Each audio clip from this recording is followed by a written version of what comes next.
Hello, Neelkanth से बोल रहे हो के? हाँ हाँ बोलो। मने भोले बाबा से मिलना है। अरे भाई जल्दी बोलो, क्या काम है? मन एक जरूरी काम भोले कड़े मिलेंगे। मन एक जरूरी काम भोले कड़े मिलेंगे। मैं घूमया देश तमाम भोले कड़े मिलेंगे। बोल बम बोल बम बोल बम बम बम। मन एक जरूरी काम भोले कड़े मिलेंगे। मैं घूमया देश तमाम भोले कड़े मिलेंगे। हेलो, गोरा मैया है क्या? हाँ मैं बोल रही हूँ। मुझे भोले बाबा से कुछ काम था। क्या काम है बेटा? मने बता दे गोरा मैया कड़े मिले डमरू का बजैया। मने बता दे गोरा मैया कड़े मिले डमरू का बजैया। ओ अमरनाथ मैंने फोन लगाया। भोले का पर भेद न पाया। ना करे मोबाइल काम भोले कड़े मिलेंगे। मैं घूमया देश तमाम भोले कड़े मिलेंगे। हेलो, गणेश भगवान है क्या? हाँ मैं बोल रहा हूँ। भोले बाबा घर पे मिलेंगे। वो सावन के मेले में घूमने गए हुए हैं। मने बता भोले के जाए नीलकंठ में न भोले पाए। मने बता भोले के जाए नीलकंठ में न भोले पाए। ओ भोले का ना बता रे ठिकाना। ईब तलक मन में ना जाना। तुम खोलो भेद तमाम भोले कड़े मिलेंगे। मैं घूमया देश तमाम भोले कड़े मिलेंगे। हेलो, नारद मुनि बोल रहे हैं क्या? नारायण नारायण। भोले बाबा कहाँ हैं? वो तो कांवड़ियों के मेले में होंगे। नारद जी मेरा भरम मिटाओ। भोले का मन पता बताओ। नारद जी मेरा भरम मिटाओ। भोले का मन पता बताओ। ओ कड़े रे मिलेगा वो बाघांबर। दे दो उसके फोन का नंबर। मन सुबह से हो गई शाम भोले कड़े मिलेंगे। मैं घूमया देश तमाम भोले कड़े मिलेंगे। हेलो, मैं हरियाणा फतेहाबाद से नरसी कवि बोल रहा हूँ। भोले बाबा कड़े मिलेंगे। अरे वो तो मस्ती में कहीं बांग पी रहे होंगे। बात पते की एक बताऊं नरसी आज हेलो, हेलो, तने हेलो, हेलो, हेलो, समझाऊं। बात पते की एक बताऊं नरसी आज तने समझाऊं। ओ संग कंवड़ियों का से डोला। हाथ कमंडल भांग का गोला। वो पीवे घोट के भांग घोड़े कड़े मिलेंगे। दूल्हे बम बम का नाम भोले उड़े मिलेंगे। बोल बम बोल बम बोल बम बम बम। मन एक जरूरी काम भोले कड़े मिलेंगे। मैं घूमया देश तमाम भोले कड़े मिलेंगे। मन एक जरूरी काम भोले कड़े मिलेंगे। मैं घूमया हेलो, हेलो, देश हेलो, हेलो, हेलो, तमाम हेलो, हेलो, भोले हेलो, हेलो, कड़े हेलो, हेलो, हेलो, मिलेंगे। Hello, hello. ओ भोले। Very good afternoon ji, good afternoon. की हालचाल? वधिया हो।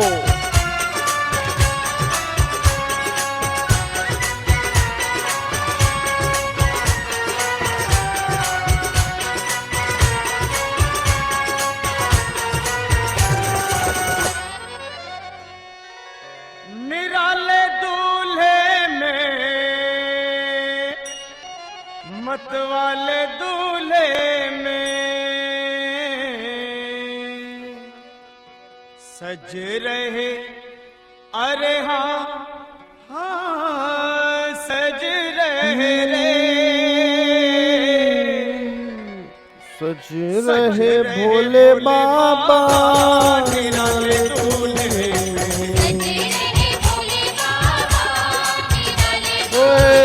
देखो सज रहे भोले बाबा। निराले दूल्हे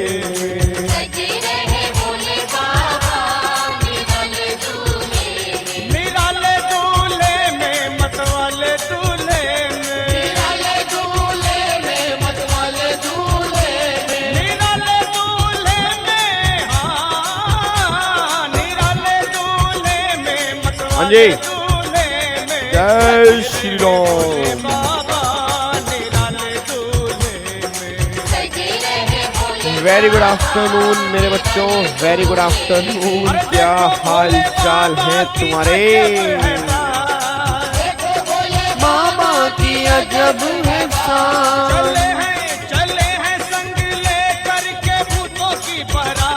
चले हैं संग लेकर के भूतों की बारात। रहे भोले बाबा ने।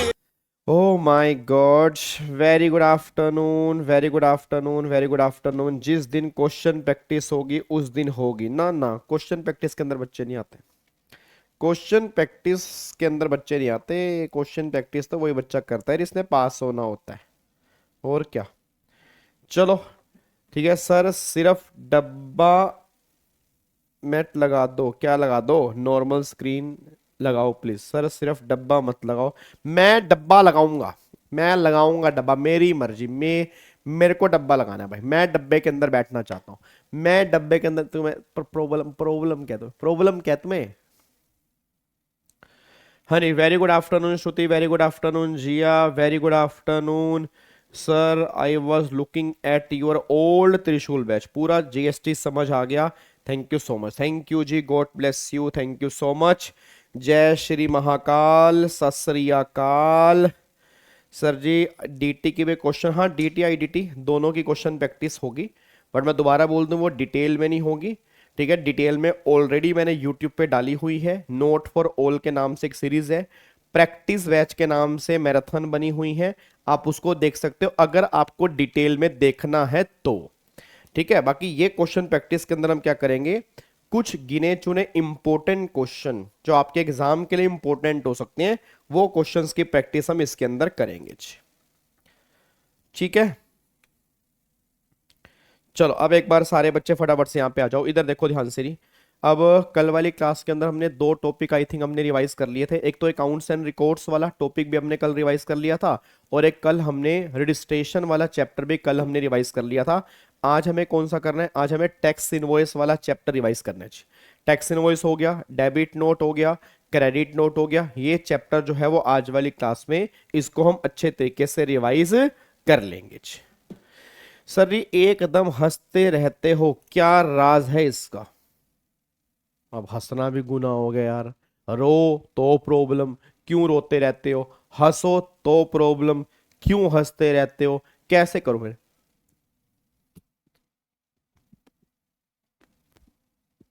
ऐसे करूं, कभी उदास कभी हंसना, कभी उदास कभी हंसना?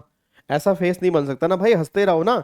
जिंदगी तुम्हें बार बार मिल रही है क्या? है जिंदगी एक बार मिलती है मेरे बच्चे, उसके पता नहीं भरोसा नहीं जिंदगी का, अगले दिन अगली सांस भी ले पाएंगे नहीं ले पाएंगे। तो बेटर ये है कि जितने दिन की जिंदगी है उतने दिन हंस खेल के गुजार लो। ठीक है, कोई दिक्कत ना है हंसने में, हंस लिया करो। आजो सर, नोट फॉर ऑल 1.0 करना है 2.0 दोनों करनी है जी, दोनों अलग अलग है जी, दोनों अलग अलग है। चलो अब एक बार सारे के सारे बच्चे फटाफट से यहां पे आ जाओ जी।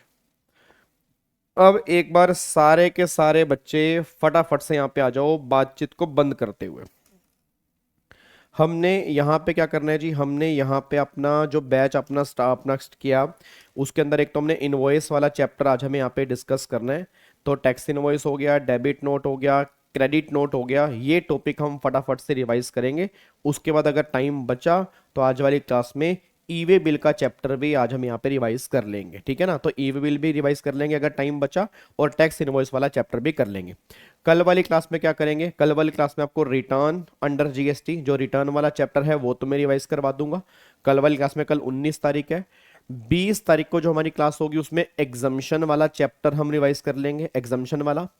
21 तारीख को क्लास जो होगी उसमें आपके एक तो वैल्यूएशन के रूल्स थोड़े बहुत बचे हुए हैं, वैल्यूएशन के रूल्स बचे हुए हैं, और एक टॉपिक हमारा और बचा हुआ है वैल्यूएशन के रूल्स के अलावा, जो मेरे को ध्यान नहीं आ रहा कौन सा टॉपिक था वैल्यूएशन के रूल्स के अलावा। यार एक टॉपिक आपको मैंने छुड़वा दिया था ना वैल्यूएशन के रूल्स के अलावा, क्या टॉपिक था? अरे करवा दूंगा एग्जामिशन नालायकों, हैं फटाफट से बताओ हमने कौन सा टॉपिक था वो? वैल्यूएशन के रूल्स के अलावा और कोई टॉपिक था ना एक, है वैल्यूएशन के रूल्स के अलावा एक टॉपिक था एग्जामिशन का, तो मैंने आपको बता ही दिया। एग्जामिशन तो मैं 20 तारीख को ही करा दूंगा, मतलब 20, हाँ 20 और 21 तारीख हमारी होपफुली लास्ट क्लास होगी। ठीक है ना, 20 या 21 तारीख को होपफुली हमारी लास्ट क्लास होगी। तो आज के बाद हमारी 2 या 3 क्लास मैक्सिमम एप्लीकेबल होंगी। ठीक है ना, मतलब 2 या 3 क्लास मैक्सिमम एप्लीकेबल होंगी जी। ठीक है, क्या बात मेरी समझ में आ रही है?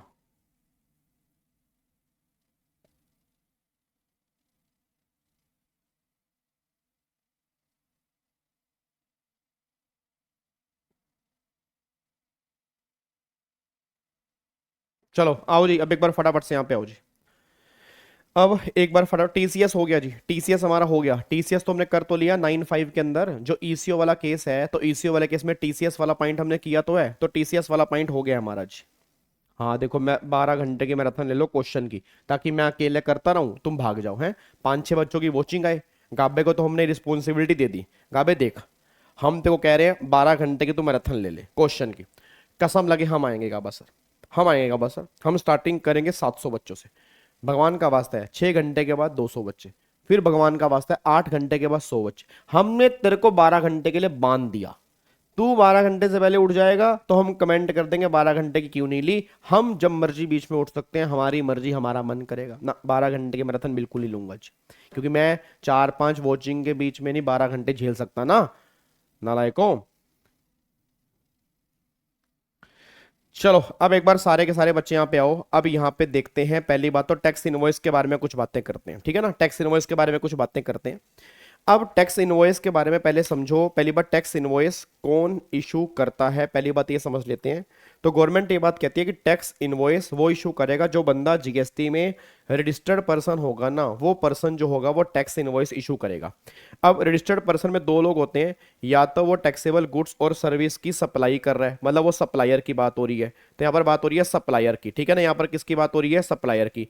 फिर अगर आप टैक्सेबल गुड्स और सर्विस की मतलब सर्विस रिसीव कर रहे हो अनरजिस्टर्ड पर्सन से, तो रिसीवर भी टैक्स इनवॉइस इशू कर सकता है, बस ये पर ध्यान दो।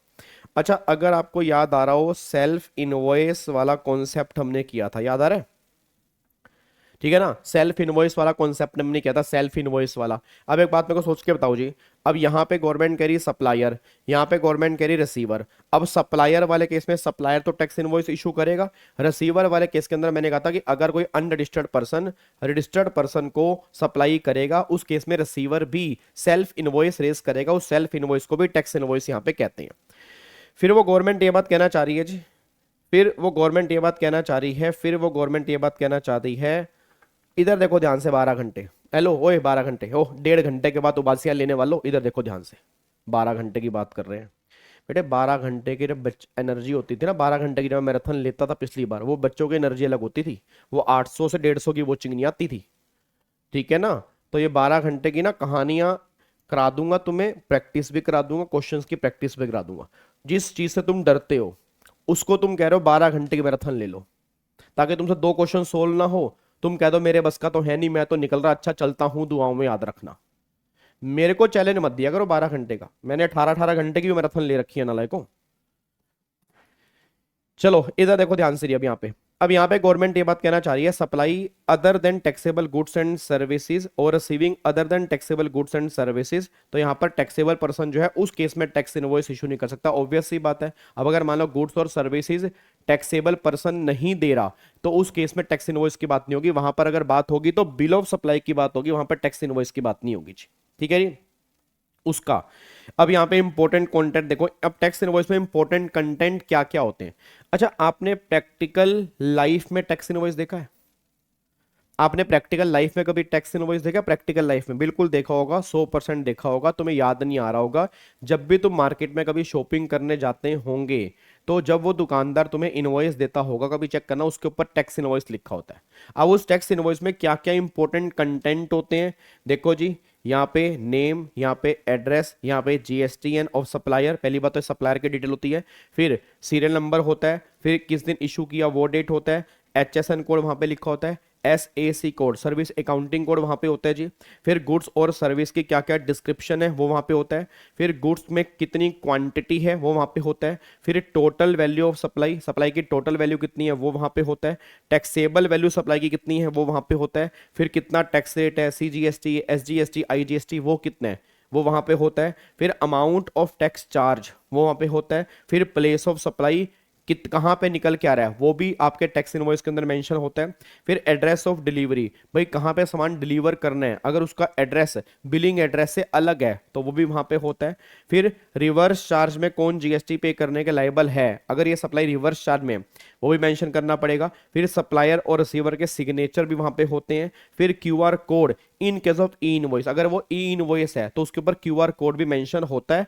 और अगर मान लो in e invoice IRN number in case of invoice, अगर वो ई इनवॉइस है तो वहां पर आईआरएन नंबर भी मेंशन होता है, इसको बोलते हैं इनवॉइस रेफरेंस नंबर। ये सारे के सारे इंपॉर्टेंट कंटेंट जो होते हैं वो टैक्स इनवॉइस में होते हैं।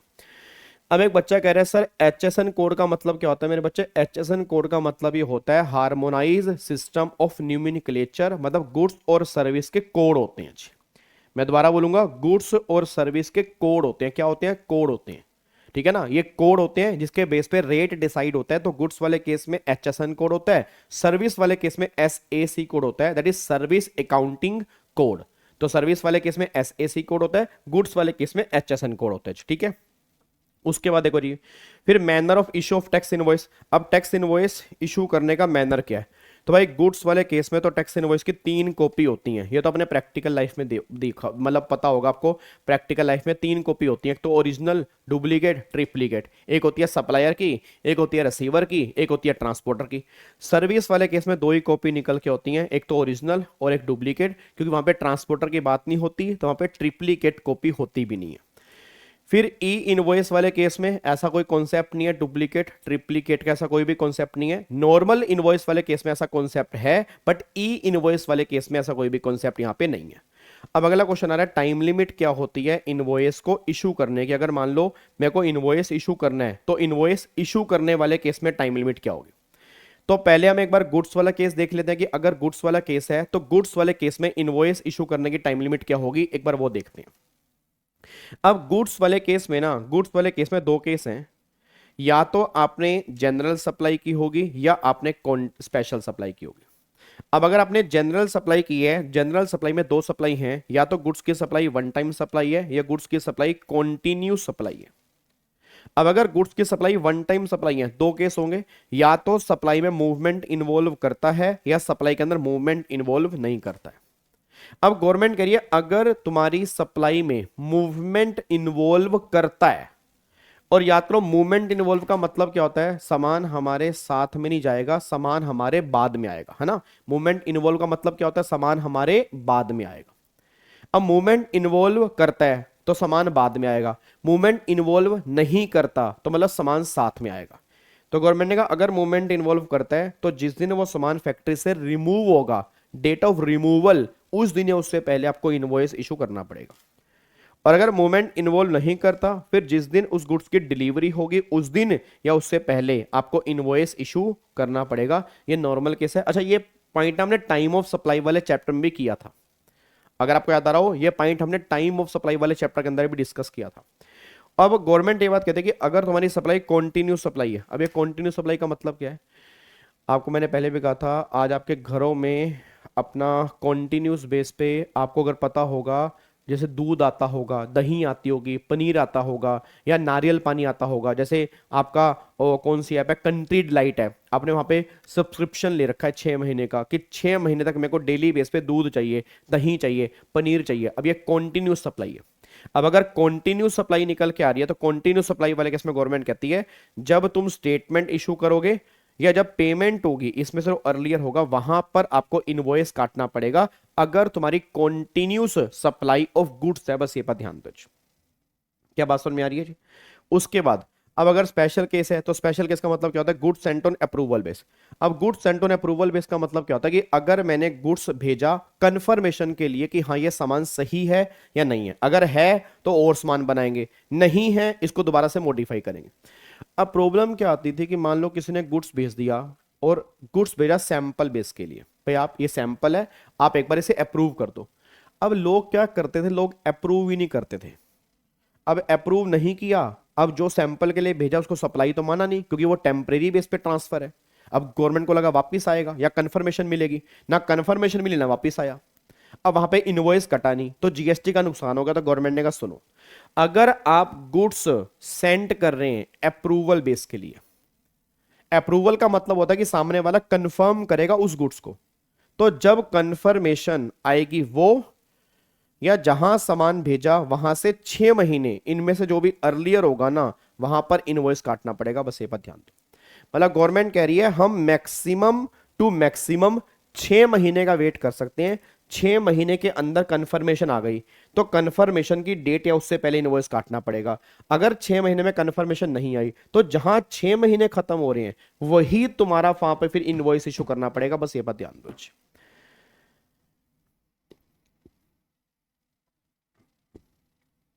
क्या बात समझ में आ रही है जी? पक्का पक्का। तो भैया अगर ये वाला केस है तो उस केस में गवर्नमेंट ने बोला कंफर्मेशन और 6 month which ever is earlier वहां पे इनवॉइस इशू करना पड़ेगा। ये गुड्स वाला केस है। अब यहाँ पे सर्विस वाले केस में हो रही, सर्विस वाले केस में क्या क्या निकल के आता है? अब सर्विस वाले केस में भी 2 केस आते हैं, या तो जनरल सप्लाई या स्पेशल सप्लाई। अब पहले बात डिस्कस करते हैं जनरल में। 2 केस हैं, वन टाइम सप्लाई या कॉन्टिन्यूस सप्लाई। अब वन टाइम सप्लाई में याद है 30 दिन और 45 दिन में इनवॉइस इशू करना होता है। ये पॉइंट तो हमने टाइम ऑफ सप्लाई के अंदर भी किया था। या तो टाइम ऑफ सप्लाई का चैप्टर मैंने कहा था सर्विस वाले केस में या तो कंप्लीशन से पहले इनवॉइस इशू कर देना, या कंप्लीशन की डेट के 30 दिन और 45 दिन के अंदर इनवॉइस इशू कर देना। वही बात यहां पे लिखी है जी। या तो कंप्लीशन से पहले, ठीक है ना, या तो कंप्लीशन से पहले या कंप्लीशन के 30 दिन और 45 दिन के अंदर जो है आप इनवॉइस यहां पे इशू कर देना। बस ये पर ध्यान दो। अब आगे देखो, अब कॉन्टिन्यूस सप्लाई है। अगर मान लो कोई सर्विस की सप्लाई कॉन्टिन्यूस सप्लाई है। अब कॉन्टिन्यूस सप्लाई में 3 केस आ रहे हैं। या तो पेमेंट करने की ड्यू डेट असर्टेनेबल है, या पेमेंट करने की ड्यू डेट असर्टेनेबल नहीं है, या आपकी पेमेंट जो है वो कंप्लीशन से लिंक है। अब मेरा पूरी क्लास का क्वेश्चन है, अगर मान लो पेमेंट करने की ड्यू डेट असर्टेनेबल है, मतलब पता है कि कब पेमेंट करनी है, तो फिर ड्यू डेट या उससे पहले आपको इनवॉइस काटना पड़ेगा। अगर पेमेंट करने की ड्यू डेट असर्टेनेबल नहीं है, फिर जिस दिन तुम एक्चुअल में पेमेंट करोगे उस दिन आपको इनवॉइस काटना पड़ेगा या उससे पहले काटना पड़ेगा। और अगर कोई पेमेंट कंप्लीशन पर लिंक है, फिर जहां पर वो इवेंट कंप्लीट होगा उस दिन या उससे पहले इनवॉइस काटना पड़ेगा। बस ये पर ध्यान दो। तो ये हमारा कॉन्टिन्यूस सप्लाई वाले केस में निकल के आ रहा है कि भैया अगर पेमेंट की ड्यू डेट पता है तो ड्यू डेट है उससे पहले, अगर पेमेंट की ड्यू डेट नहीं पता तो फिर पेमेंट है उससे पहले, अगर कंप्लीशन पर लिंक है तो जहां पर वो इवेंट कंप्लीट होगा उस दिन या उससे पहले आपको इनवॉइस काटना पड़ेगा। अच्छा, अगर कोई कॉन्ट्रैक्ट मान लो बीच में सीज हो गया, अगर कॉन्ट्रैक्ट मान लो बीच में सीज हो गया, फिर जब कॉन्ट्रैक्ट सीज हुआ, मैं दोबारा बोलूंगा, जब कॉन्ट्रैक्ट सीज हुआ, जहां पर कॉन्ट्रैक्ट सीज हुआ उस दिन या उससे पहले वो सारी सप्लाई का इनवॉइस काटना पड़ेगा। देखो वही बात यहां पे लिखी है, जब कॉन्ट्रैक्ट सीज हुआ उस दिन या उससे पहले जितना कॉन्ट्रैक्ट कंप्लीट हुआ उसका सारा इनवॉइस काटना पड़ेगा। तो ये पॉइंट्स यहां पे निकल के आ रहा है। हाँ जी, ये पॉइंट यहां पे निकल के आ रहा है, कोई दिक्कत जी? क्या बात मेरी समझ में आ रही है? क्या आपको बात मेरी समझ में आ रही है? पक्का पक्का। क्या इसको हम लॉक कर सकते हैं जी? सर टाइम ऑफ सप्लाई और इशू ऑफ इनवॉइस इसको कैसे रीड करें कि कंफ्यूजन ना हो? दोनों बहुत अलग अलग हैं। टाइम ऑफ सप्लाई तो आपको ये बताता है कि पेमेंट कब करनी है, इनवॉइस आपको ये बता रहा है कि इनवॉइस कब इशू करना है। तो दोनों के अंदर तो फर्क है ना। इनवॉइस बता रहा है कि मैंने आपको सप्लाई की, उसका इनवॉइस मुझे कब रेज करना है, और टाइम ऑफ सप्लाई बता रहा है उस इनवॉइस के बेस पे गवर्नमेंट को जीएसटी कब देना है। तो वो टाइम ऑफ सप्लाई की बात नहीं है। स्पेशल सप्लाई ये वाला है ना हमारा, स्पेशल सप्लाई राधिका ये वाला है कि अगर कोई कॉन्ट्रैक्ट मेरा बीच में सीज हो गया, तो जब मेरा कॉन्ट्रैक्ट बीच में सीज हुआ उस दिन या उससे पहले मुझे जितनी सप्लाई मेरी कंप्लीट हो चुकी है उसका इनवॉइस मुझे यहां पे रेस करना पड़ेगा। अब यहां पे आओ, अगले पॉइंट पर आओ जी। अब देखो कॉन्सेप्ट ऑफ ई इनवॉइस। अच्छा, अब ये ई इनवॉइस क्या होता है, ये भी आपके एग्जाम के लिए इंपॉर्टेंट है। यहां पे एग्जाम से क्वेश्चन बन सकता है, बस ये पर ध्यान दो, इसको इंपॉर्टेंट मार्क कर लेना चाहिए, इसको इंपॉर्टेंट मार्क कर लेना, अच्छे तरीके से इंपॉर्टेंट मार्क कर लेना जी, ये बात ध्यान दो। अब अगर है कॉन्सेप्ट ऑफ इनवॉइस, अब ये इनवॉइस क्या होता है? अच्छा, आपने कभी किसी बिल के ऊपर इनवॉइस लिखा देखा है? सिर्फ कॉन्टिन्यूस सप्लाई वाले केस के अंदर मैच हो रही है अलंकृता, सिर्फ कॉन्टिन्यूस सप्लाई वाले केस के अंदर मैच हो रही है, बाकी सब केस में अलग अलग है। बताओ आप में से किस किसने कभी बिल के ऊपर ई इनवॉइस लिखा देखा है? कभी देखा है आपने ई इनवॉइस लिखा हुआ? कभी आपने प्रैक्टिकल लाइफ में देखा हो ई इनवॉइस आपने लिखा हुआ है? देखा है? बिल्कुल लिखा जी। आपको भी प्रैक्टिकल लाइफ में देखना, एक इनवॉइस के ऊपर ना ई इनवॉइस होता है और उसी इनवॉइस में तुमने क्यूआर कोड भी देखा होगा।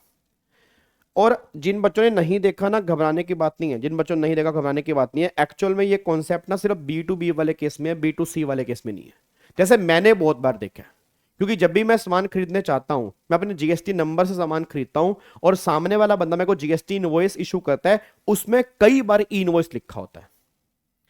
अब मुद्दा ही निकल के आ रहा है, कईयों में ई इनवॉइस लिखा है, कईयों में ई इनवॉइस नहीं लिखा, वहां टैक्स इनवॉइस लिखा है।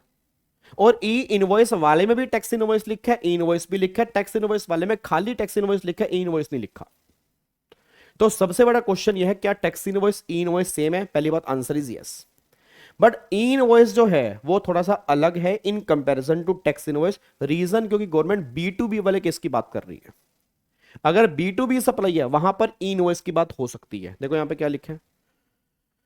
तो पहली बात, एप्लीकेबिलिटी कहां पर है? एप्लीकेबिलिटी बी टू बी में होती है। और बी टू बी का मतलब जब टर्नओवर 5 करोड़ से ऊपर हो जाए।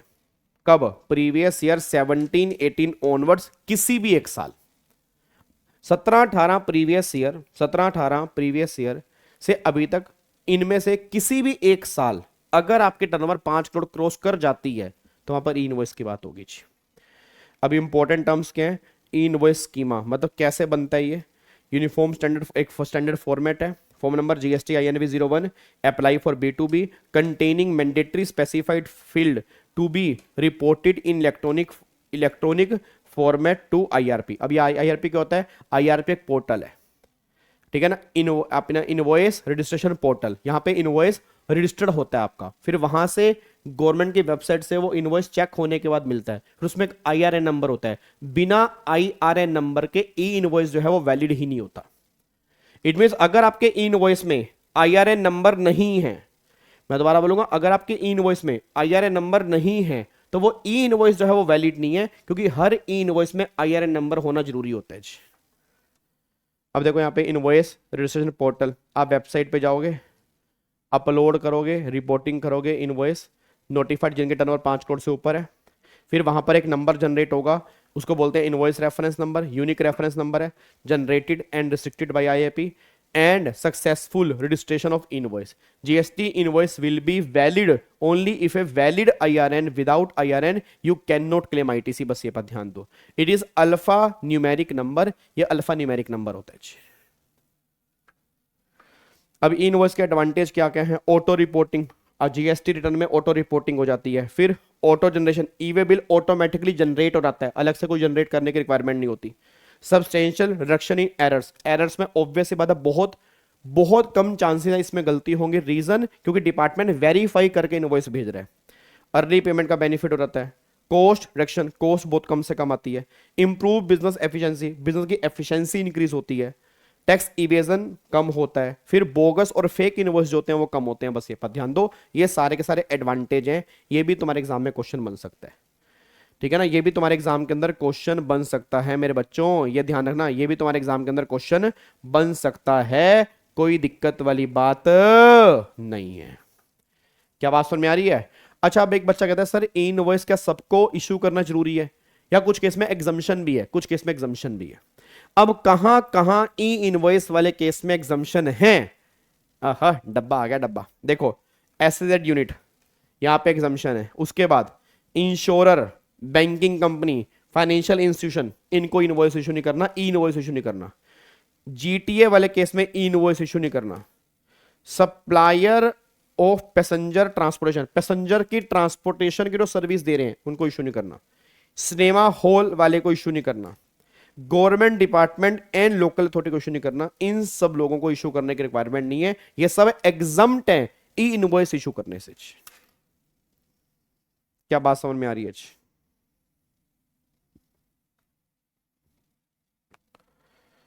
क्या आपको मेरी बात समझ में आ रही है?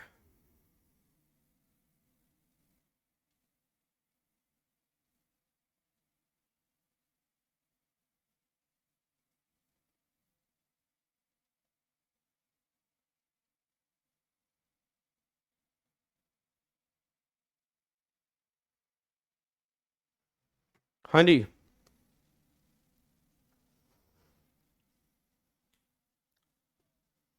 बोलो। हाँ, तो सिनेमा हॉल वाले जो टिकट देते हैं ना मेरे बच्चे, सिनेमा हॉल वाले जो टिकट देते हैं वही टिकट उनका ई इनवॉइस है। मतलब वही टिकट जो है वो ई इनवॉइस ही है।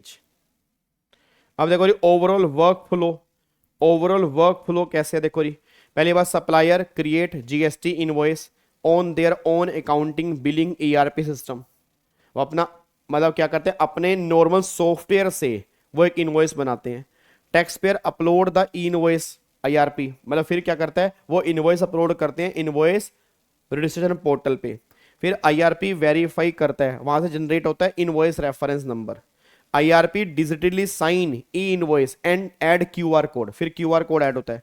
IRP return invoice to supplier, invoice supplier को रिटर्न करता है। Supplier share the invoice with receiver with QR code. बस ये बात ध्यान दो, ये पॉइंट यहां पे निकल के आ रही है।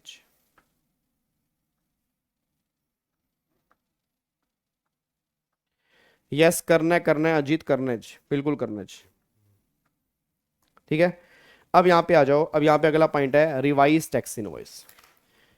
अब ये रिवाइज टैक्स इनवॉइस का मतलब क्या है? अच्छा, आपको किसी को याद है रेगुलर बैच कि हमें टैक्स इनवॉइस कब रिवाइज करना पड़ सकता है, बताना। मैं देखता हूं तुम्हें याद है नहीं याद जी, मैं देखता हूं तुम्हें याद है नहीं याद है। आप में से किस किस को याद है कि हमें टैक्स इनवॉइस रिवाइज करना पड़ सकता है? देखता हूं तुम्हें किस किस को याद है। किसी बच्चे को तो याद होना ही चाहिए। आप मेरे को बता दो, आप में से किस किस को याद है कि हमें टैक्स इनवॉइस रिवाइज करना पड़ सकता है? बताओ कहां पे करना पड़ सकता है जी?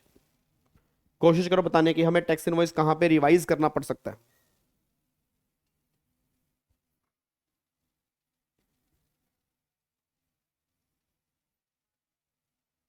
बोलो बोलो बोलो बोलो बोलो बोलो।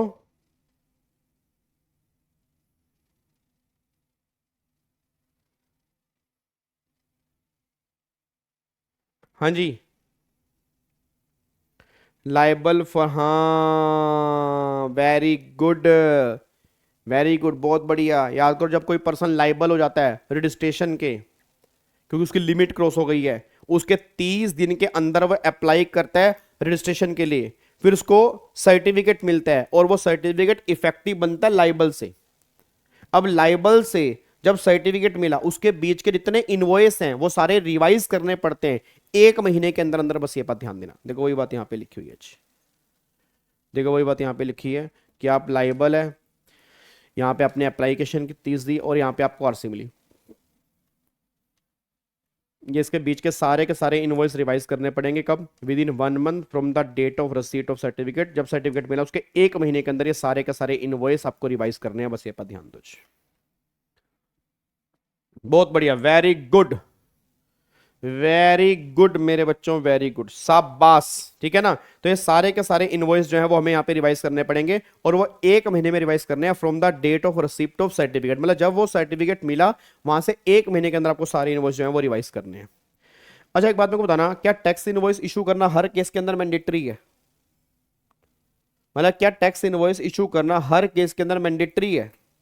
सोच के बताओ, क्या टैक्स इनवॉइस इशू करना हर केस के अंदर मैंडेटरी है? Answer is no. अब उसने बोला अगर तुम्हारी वैल्यू 200 रुपए से कम की है और रेसिपिएंट अनरजिस्टर्ड है और वो इनवॉइस की डिमांड नहीं कर रहा, 3 कंडीशन है। पहली बात, वैल्यू 200 रुपए से कम की है। दूसरी बात, रिसीवर अनरजिस्टर्ड है। तीसरी बात, वो भैया इनवॉइस की डिमांड नहीं कर रहा। अगर 3 कंडीशन सेटिस्फाइड है, आपको यहां पे कोई इनवॉइस इशू करने की रिक्वायरमेंट नहीं है। कंसोलिडेटेड टैक्स इनवॉइस इशू कर दोगे तो भी काम चल जाएगा। बट अगर एक कंडीशन भी ब्रेक हो जाती है, आपको टैक्स इनवॉइस इशू करना मैंडेटरी है। आपको टैक्स इनवॉइस इशू करना मैंडेटरी है अगर एक सिंगल कंडीशन भी ब्रेक हो जाती है। बस ये पर ध्यान दो। अब यहां पे ना आप मेरे को बताना, ये क्वेश्चन है, ये क्वेश्चन है, आप मुझे इसका आंसर दोगे। आपको बताना है कहां पे टैक्स इनवॉइस इशू करना है और कहां पे कंसोलिडेटेड इनवॉइस इशू करना है, ये आपको मुझे बताना है। 1 मिनट रुको।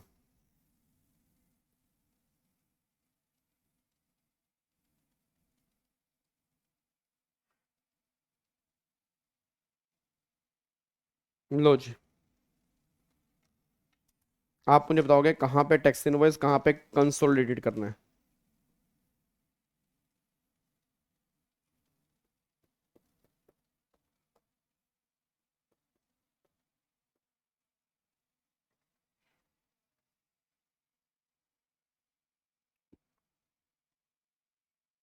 लो जी, अब एक बार यहाँ पे चेक करना जी।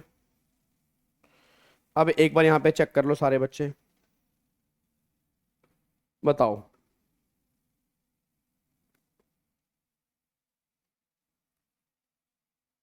ये लो जी,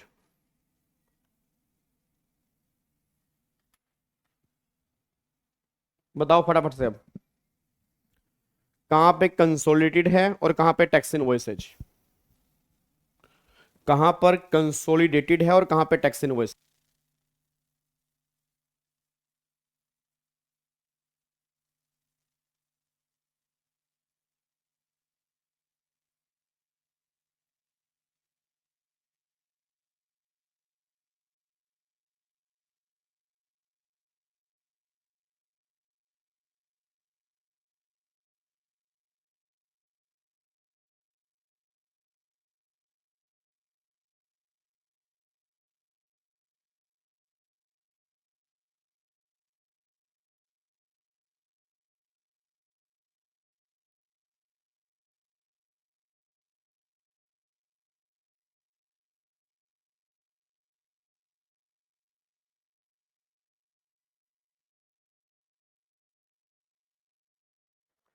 हाँ जी, एक सेकंड, एक सेकंड रुकना जी।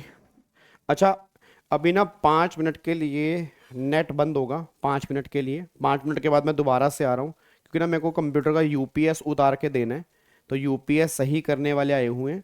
तो आप एक बार इसका स्क्रीनशॉट ले लो सारे बच्चे जी, आप एक बार इसका स्क्रीनशॉट ले लो। 5 मिनट के लिए मैं क्लास को बंद कर रहा हूँ, 5 मिनट के बाद दोबारा से मैं स्टार्ट कर रहा हूँ जी, ठीक है ना। 5 मिनट के बाद दोबारा से मैं स्टार्ट कर रहा हूँ, ठीक है। चलो जी, अब मिलता हूँ आओ जी, अब एक बार फटाफट से यहाँ पे आ जाओ जी। अब ये क्वेश्चन आपको मैंने दिया हुआ था ना, ठीक है ना, ये क्वेश्चन आपको मैंने होमवर्क दिया हुआ था। आओ जी, अब ये क्वेश्चन आपको मैंने होमवर्क दिया था। अब एक बार फटाफट से यहाँ पे इसका आंसर बता दो मेरे को। तो पहले वाले केस में, हाँ जी, पहले वाले केस में, पहले वाले केस में यहाँ पर जो हमने आंसर निकाला है वो आंसर क्या निकाला है जी। एक बार चेक करना, पहले वाले केस में तो यहाँ पे कंसोलिडेटेड इनवॉइस इशू होगा क्योंकि वैल्यू 200 रुपये से कम की है, ठीक है। और दूसरे वाले केस में टैक्स इनवॉइस, क्योंकि वैल्यू 200 रुपये से या उससे ऊपर की है। अच्छा, फिर 1500 रुपये, अब 1500 रुपये है चाहे अनरजिस्टर्ड ही क्यों ना, वैल्यू 200 रुपये से ऊपर की है तो टैक्स इनवॉइस की बात होगी। अच्छा, और B2B वाले केस में तो हमेशा टैक्स इनवॉइस होगा भाई। B2C वाले केस में ऑप्शन मिलेगा, B2B वाले केस में हमेशा टैक्स इनवॉइस की बात होगी। उसके बाद ये B2C है और यहाँ पर 250 रुपये है, 200 या उससे ऊपर है तो यहाँ पर भी किसकी बात होगी, टैक्स इनवॉइस की बात होगी। तीसरे में अब ये अनरजिस्टर्ड है, अब ये अनरजिस्टर्ड पर्सन है और डिमांड टैक्स इनवॉइस, ये टैक्स इनवॉइस की डिमांड कर रहा है, ये टैक्स इनवॉइस की डिमांड कर रहा है और वैल्यू 110 रुपए की है तो भी टैक्स इनवॉइस की बात होगी क्योंकि वो डिमांड कर रहा है। और अगर वो डिमांड नहीं करता, वैल्यू 200 रुपए से कम की है, उस केस में टैक्स इनवॉइस की बात यहाँ पे नहीं होती। फिर यहाँ पर ये अनरजिस्टर्ड है, वैल्यू 190 रुपए की है तो कंसोलिडेटेड की बात होगी। फिर यहाँ पर कह रही वैल्यू 100 रुपए की है तो यहाँ पर बात होगी टैक्स इनवॉइस की, क्योंकि B2B वाला केस है, ठीक है ना। यहाँ पर अब ये पर्सन जो है ये रजिस्टर्ड है, अब अगर B2B वाला केस है तो यहाँ पर टैक्स इनवॉइस की बात हो रही है, ठीक है ना। यहाँ पर किसकी बात हो रही है, यहाँ पे टैक्स इनवॉइस की बात हो रही है। अगला, फिर यहाँ पर मान लो मिस्टर जी हैं, अब ये मिस्टर जी कौन है, मिस्टर जी हैं अनरजिस्टर्ड, एग्जैक्ट वैल्यू 200 रुपए की है। तो अगर एग्जैक्ट वैल्यू 200 रुपए की है तो इस केस के अंदर भी यहाँ पे टैक्स इनवॉइस की बात होगी, क्योंकि 200 रुपए से कम वाले केस में इनवॉइस इशू करने की बात नहीं होती, 200 या उससे ऊपर वाले केस में इशू करने की बात होती है जी। तो यहाँ पे टैक्स इनवॉइस की बात होगी। अगले में भाई साहब रजिस्टर्ड पर्सन है, रजिस्टर्ड चाहे सेक्शन 10 में हो फर्क नहीं पड़ता, यहाँ पर भी टैक्स इनवॉइस की बात होगी, बस ये पर ध्यान दो जी। अब एक बार सारे बच्चे यहाँ पे एक बार चेक कर लो, कोई दिक्कत तो नहीं है। एक बार सारे के सारे बच्चे दोबारा से यहाँ पे चेक करो, कोई दिक्कत वाली बात तो नहीं है। क्या इसको हम लॉक कर सकते हैं जी, पक्का पक्का। चलो अब यहाँ पे अगले पॉइंट के ऊपर आ जाओ जी। अब ये पॉइंट हमारे यहाँ पे निकल के आ रहा है। अब देखो आगे, अब एक बात मेरे को बताना, कई बार क्या होता है, कई बार ना अगली सर्विस की हमें एडवांस पेमेंट मिल जाती है। जैसे मान लो फॉर एग्जांपल एक बच्चा कहता है सर मेरे ना जून में एग्जाम है, अब मेरे जून में एग्जाम है, मेरे मई में एग्जाम है, तो मेरे को ना आपका बैच लेना है। बैच कब शुरू होगा? फॉर एग्जांपल मैंने बोला जनवरी में शुरू होगा। अब जनवरी के अंदर बैच शुरू होगा, वो बच्चा अभी से एडमिशन करा रहा है, मुझे एडवांस पेमेंट कर रहा है, उस केस के अंदर जिसने एडवांस रिसीव किया उसको रसीट वाउचर इशू करना पड़ेगा सामने वाले पर्सन को कि हाँ मैंने तुम्हारा इतने रुपए का एडवांस रिसीव कर लिया। उसके बाद जी अब अगर मान लो एडवांस आया बट मैंने सप्लाई नहीं की तो मुझे क्या करना पड़ेगा? रिफंड करना पड़ेगा। तो उस केस में क्या होगा? रिफंड वाउचर इशू होगा। तो एडवांस वाले केस में रसीट वाउचर, रिफंड वाले केस में रिफंड वाउचर।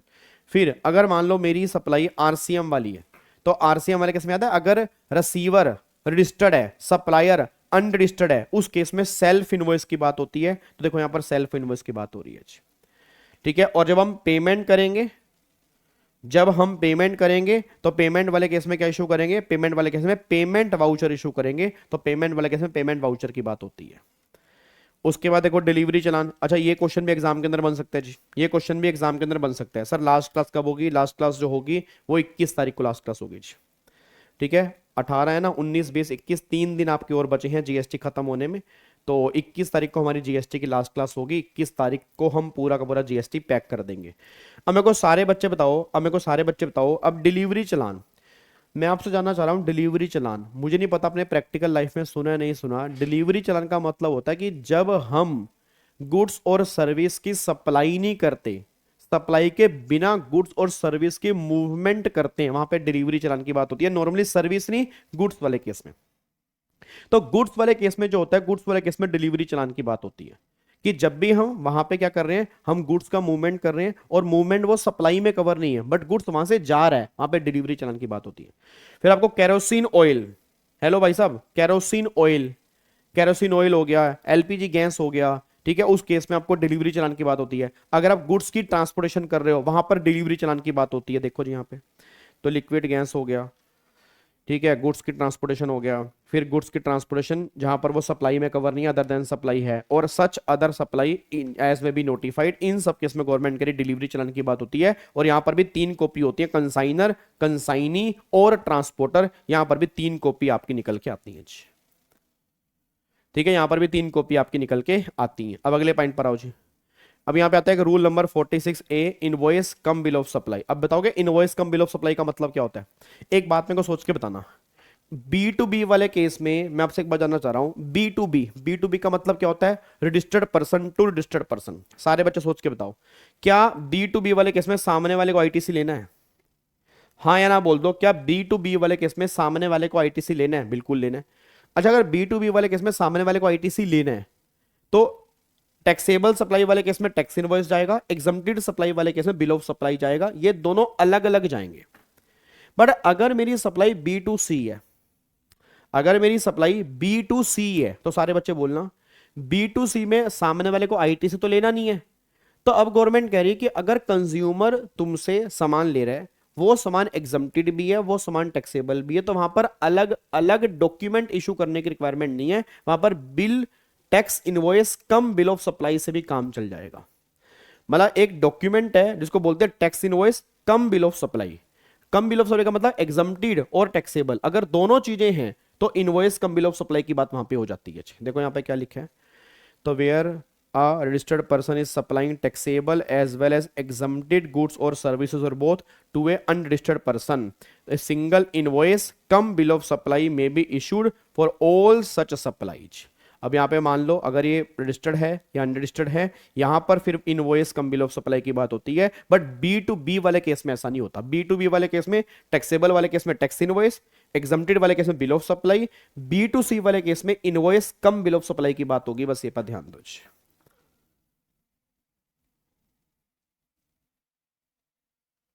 लेकिन सर करवा रहे और टीचर कमिटमेंट करके नहीं करवाते, आधे रास्ते में निकल लेते हैं।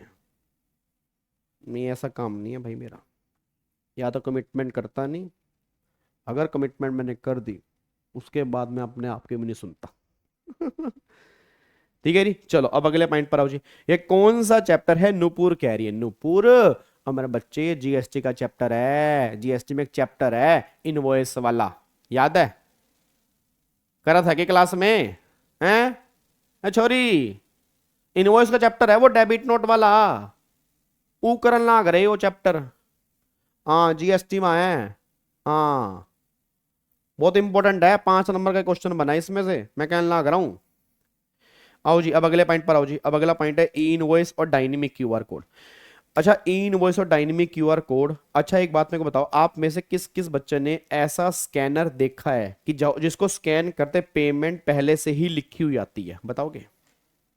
आप में से किस किस बच्चे ने ऐसा स्कैनर देखा है कि जिसको स्कैन करते ही पेमेंट लिखी हुई आती है, बताना मुझे, जल्दी बताओ, जल्दी बताओ फटाफट से।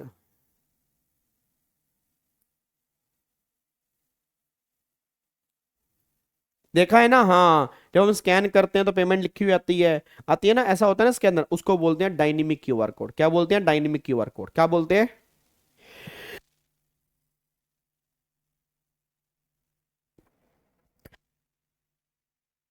एक क्यूआर कोड जो होता है, एक क्यूआर कोड ई इनवॉइस के ऊपर भी होता है, और एक क्यूआर कोड जो होता है वो पेमेंट वाला होता है। जो ई इनवॉइस वाला क्यूआर कोड है वो बी टू बी वाला है, और जो नॉर्मल क्यूआर कोड है वो बी टू सी वाला है। तो जो ई इनवॉइस वाला क्यूआर कोड है वो पेमेंट के लिए नहीं है, वो तो डिटेल के लिए है, और जो नॉर्मल क्यूआर कोड होता है वो पेमेंट की डिटेल के लिए होता है। तो अब गवर्नमेंट कहना चाहती है जिसकी टर्नओवर 500 करोड़ या उससे ज्यादा है उसको डायनेमिक क्यूआर कोड मेंशन करना जरूरी है। बट बी टू सी वाले केस की बात हो रही है, बी टू बी वाले केस की बात नहीं हो रही, क्योंकि बी टू बी वाले केस में तो ऑब्वियस सी बात है आपको ऑनलाइन पेमेंट करनी जरूरी है। अगर आप ऑनलाइन पेमेंट करोगे तभी तो आप बिल दिखा पाओगे, तभी आप आईटीसी क्लेम कर पाओगे। तो बीट ये कॉन्सेप्ट जो है डायनेमिक क्यूआर कोड वाला, ये ओनली फॉर बी टू सी या बी टू बी वाले केस में एप्लीकेबल नहीं है। और यहां पर टर्नओवर जो है वो 500 करोड़ रुपए की टर्नओवर है, 5 करोड़ रुपए की टर्नओवर ई इनवॉइस वाले केस में है। यहां टर्नओवर जो है वो 500 करोड़ की है। देखो यहां पे क्या लिखा है जी, यहां पे एक बार चेक करो, देखो देखो बी टू बी, यहां पर बी टू बी हो रहा है, और यहां पर किसकी बात हो रही है? बी टू सी। अब यहां पर एक्सपोर्ट वाले केस कवर होते हैं, यहां पर एक्सपोर्ट वाले केस कवर नहीं होते हैं। यहां 5 करोड़ की टर्नओवर है, यहां 500 करोड़ की टर्नओवर है। उसके बाद QR code would be generated by IRP, या तो आईआरपी, और ये सप्लायर खुद क्यूआर कोड जो है वो जनरेट करता है, क्योंकि ये पेमेंट के लिए होता है, और ये वेरीफाई करता है इनवॉइस रिपोर्टेड है या नहीं है। ये पेमेंट के लिए होता है कि पेमेंट सही से हो रही है नहीं हो रही, उसको चेक करने के लिए होता है जी। अब यहां पे देखो, अगर किसी एंटिटी की टर्नओवर क्रॉस कर रही है threshold limit for e invoice during financial year, then what date shall be statement generating invoice. अगर आपकी टर्नओवर क्रॉस हो गई इस साल, तो अगले साल से देखो क्या लिखा है, if preceding year turnover beginning from 17-18 exceed the prescribe limit in a financial year, it would be required to generate e invoice from beginning of the next year. बस ये पर ध्यान दो। अब कहां कहां पे डायनेमिक क्यूआर कोड की रिक्वायरमेंट नहीं होती, ये भी एग्जाम में क्वेश्चन बन सकता है कि कहां कहां पे डायनेमिक क्यूआर कोड नहीं चाहिए होता। देखो जी, एक तो जो insurer, banking company, financial institution, इनको नहीं चाहिए होता। फिर जीटीए वाले केस में नहीं चाहिए, पैसेंजर की ट्रांसपोर्टेशन में नहीं चाहिए, सिनेमा हॉल में नहीं चाहिए, OIDAR की सर्विस वाले केस में नहीं चाहिए, और एक्सपोर्ट वाले केस में नहीं चाहिए। आप चेक करो, मोटा मोटी वही है जो ई इनवॉइस है। हेलो, एक क्वेश्चन लिख करने जा रहा हूं, क्वेश्चन लिखो, एक क्वेश्चन लीक करने जा रहा हूं, क्वेश्चन लिखो, क्वेश्चन बनेगा पेपर में 100% पेपर में क्वेश्चन बनेगा। क्वेश्चन लिखो, कौन सा क्वेश्चन बनेगा, मैं बता रहा हूं कौन सा क्वेश्चन बनेगा। ई इनवॉइस और डायनेमिक क्यूआर कोड कहां कहां पे एग्जम्पशन मिली है इन दोनों को, ये क्वेश्चन इस बार के एग्जाम में तुम्हें देखने को मिलेगा। फिर मत कहना बताया नहीं था जी, फिर मत कहना बताया नहीं था, मैं बता रहा हूं सर, पेपर लीक कर रहा हूं कि एग्जम्पशन बताओ डायनेमिक क्यूआर कोड और ई इनवॉइस में कहां कहां एग्जम्पशन है, मतलब कहां कहां इनको इशू नहीं करना। तो ये हमारी डायनेमिक क्यूआर कोड की एग्जम्पशन है, और ई इनवॉइस की एग्जम्पशन हम पहले ही डिस्कस कर चुके हैं जी। ठीक है, उसके बाद अब अगले पॉइंट पर आओ जी। अब यहाँ पे HSN कोड की बात करो, HSN कोड। अब ये HSN कोड आपके बिल के अंदर मेंशन होता है, बट हर केस में इशू करना जरूरी नहीं होता। अब गवर्नमेंट कह रही है कि अगर तुम्हारी टर्नओवर 5 करोड़ रुपए तक है, 5 करोड़ तक है, तो 4 डिजिट का HSN कोड मेंशन करना होता है। B2B वाले केस में जरूरी है, B2C वाले केस में ऑप्शनल है। पर अगर टर्नओवर 5 करोड़ से ऊपर है तो 6 डिजिट का HSN कोड मेंशन करना जरूरी है, चाहे B2B हो चाहे B2C हो, हर केस में मैंडेटरी है, वहां पर ऑप्शनल की बात ही नहीं है। ये भी एग्जाम में 2 नंबर में क्वेश्चन बन सकता है जी, ये वाला।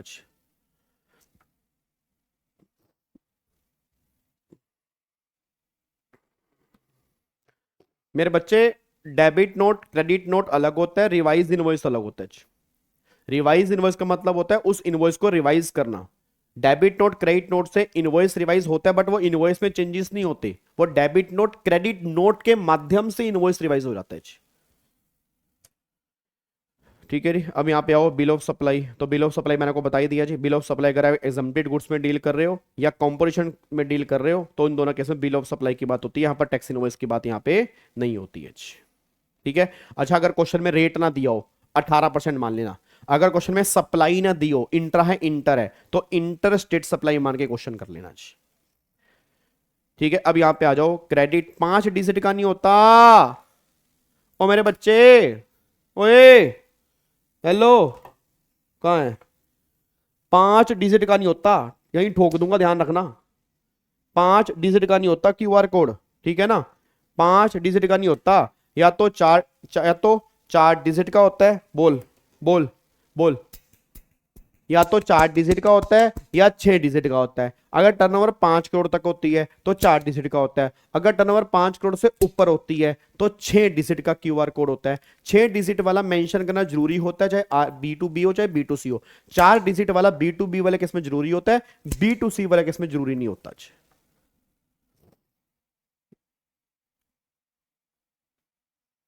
ठोक दूंगा, ध्यान रखना।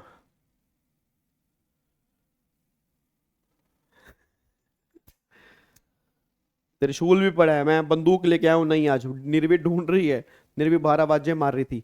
मम्मा मेरी बंदूक देखी है, रात को मैंने यहाँ रखी थी। मेरे को तो लग रहा है एक दिन ना इसको पता लग जाएगा कि पापा के पास सारे खिलौने होते हैं, और पापा भी चालू है। मैं अंदर से लोक लगा देता हूँ, खुलता ही नहीं, ऐसे मारती रहती है बाहर, पापा पापा बंदूक देखी है। मैं फिर थोड़ी सी आवाज और ऊंची कर लेता हूँ कि ताकि इसको लगता रहे क्लास चल रही, क्लास चल रही है। और कई बार तो वैसे फ्री बैठा होता हूँ ना, फ्री बैठा होता हूँ तो जान के बोलना स्टार्ट कर देता हूँ। ठीक है। 8 डिजिट वाला जो है, वो 8 डिजिट वाला तो नॉर्मली 49 गुड्स में है, वो हमारे एग्जाम में नॉर्मली किसी काम का नहीं है। या तो 4 डिजिट हमें याद रखना है या 6 डिजिट हमें याद रखना है। क्या बात समझ में आ रही है? क्या बात समझ में आ रही है? पक्का पक्का। चलो अब अगले पॉइंट पर आओ जी। अब यहां पे देखो, ये डेबिट नोट क्रेडिट नोट क्या होता है। अब ये डेबिट नोट क्रेडिट नोट ये बिल्कुल सिंपल है, ये बिल्कुल सिंपल है debit note credit note.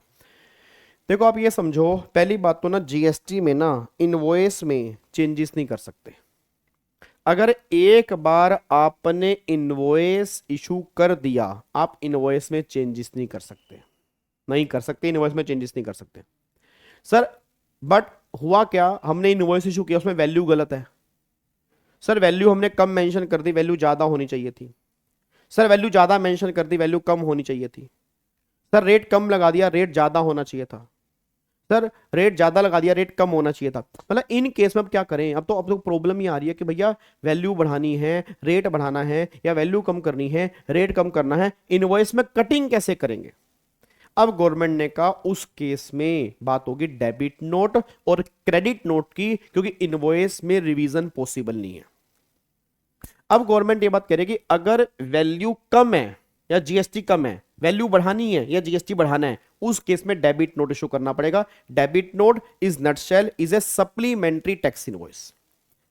Sir का इसके बेस पे हम आईटीसी क्लेम कर सकते हैं, कर सकते हो, गवर्नमेंट कोई दिक्कत, गवर्नमेंट करी कोई दिक्कत वाली बात नहीं है, क्योंकि डेबिट नोट भी एक तरह का इनवॉइस ही है। बट अगर तुम्हें वैल्यू कम करनी है, अगर तुम्हें जीएसटी कम करना है, उस केस में क्रेडिट नोट की बात होगी, डेबिट नोट की बात नहीं होगी। ठीक है।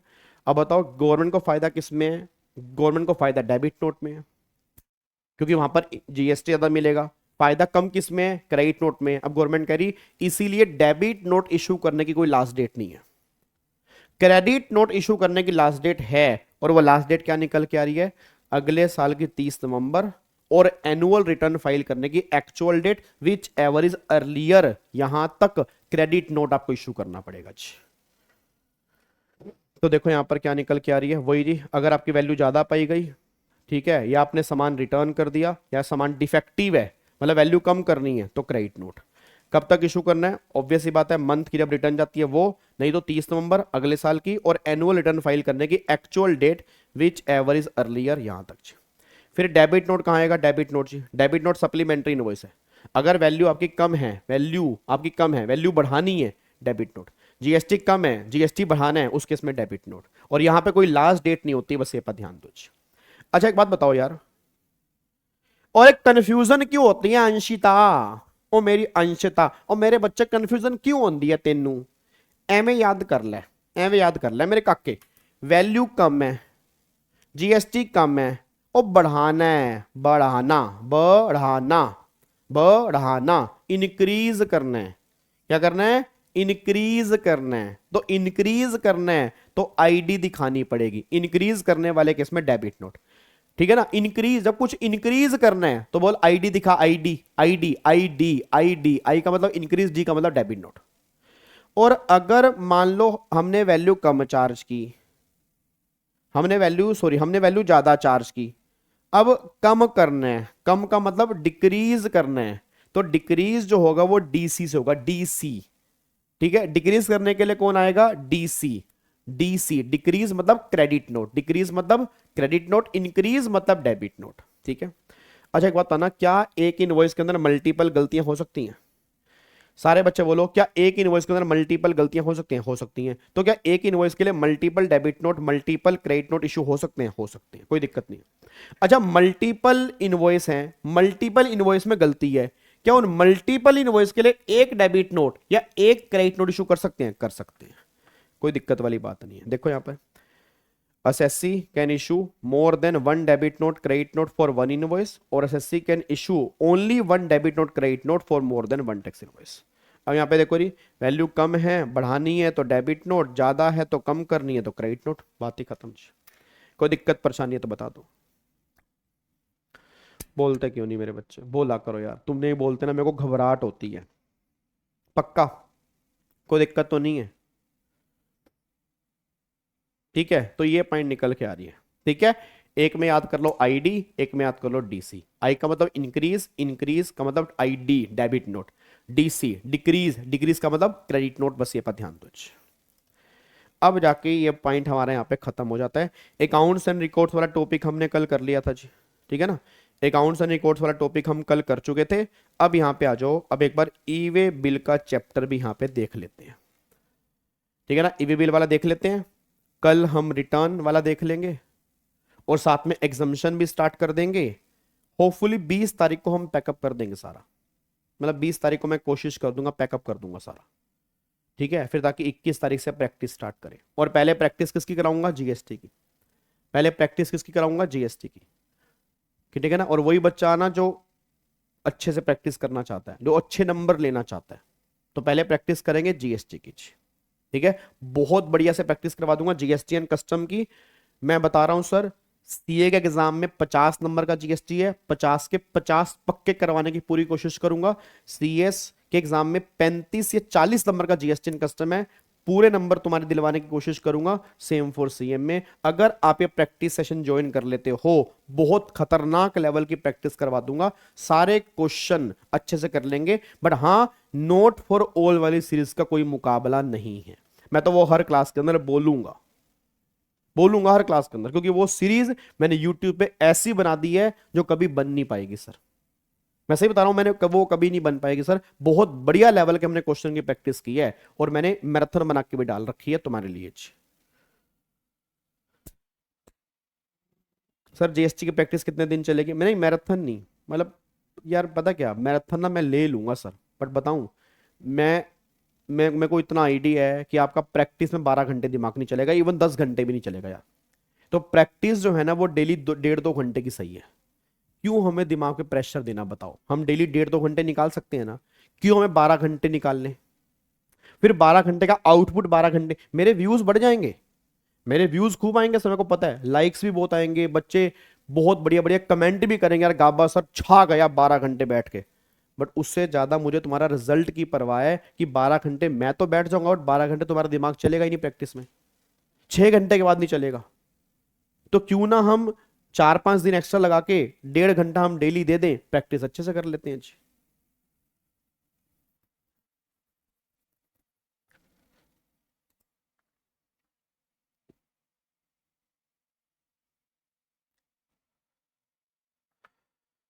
ठीक है, चलो अब एक बार फटाफट से यहाँ पे आ जाओ, इधर देखो ध्यान से। अब ना ई वे बिल वाला भी आज ही करेंगे यार, आधे घंटे का, देखो आधे घंटे का टॉपिक है भाई, मैं नहीं छोड़ रहा, 2 बजे छोड़ूंगा बिल्कुल। आधे घंटे का टॉपिक है, आराम से ई वे बिल वाला भी आज रिवाइज करेंगे, ताकि फिर कल रिटर्न और एग्जामिशन स्टार्ट कर देंगे, फिर परसों एग्जामिशन, और जो तुम्हारे वो रूल्स वूल्स बचे हुए हैं उसको भी हम परसों देख लेंगे। ठीक है, चलो अब एक बार सारे बच्चे आओ। पहले मेरे को ये बताओ, ई वे बिल का मतलब क्या होता है, कितने दिन होगा, ले लेंगे जितने दिन तुम कहोगे, तुम्हारा हाथ नहीं छोड़ूंगा। तुम्हारे एग्जाम में को दिसंबर और जनवरी में निकलवाने हैं, टैक्स का तो निकलवाना है, एग्जामिशन दिलवानी है तुम्हें टैक्स में, तो वो तुम छोड़ दो कितने दिन, जब तक तुम कहोगे तब तक लेता रहूंगा, मुझे कोई दिक्कत नहीं है सर। ठीक है, उसकी तुम टेंशन छोड़ दो। चलो अब एक बार फटाफट से यहाँ पे आओ, इधर देखो ध्यान से। अब एक बात बताओ यार, ई वे बिल का मतलब क्या होता है। देखो ई वे बिल का मतलब होता है, ई वे बिल, वे का मतलब होता है रास्ता, ई का मतलब होता है इलेक्ट्रॉनिक, वीक, देखो इलेक्ट्रॉनिक रास्ता बिल।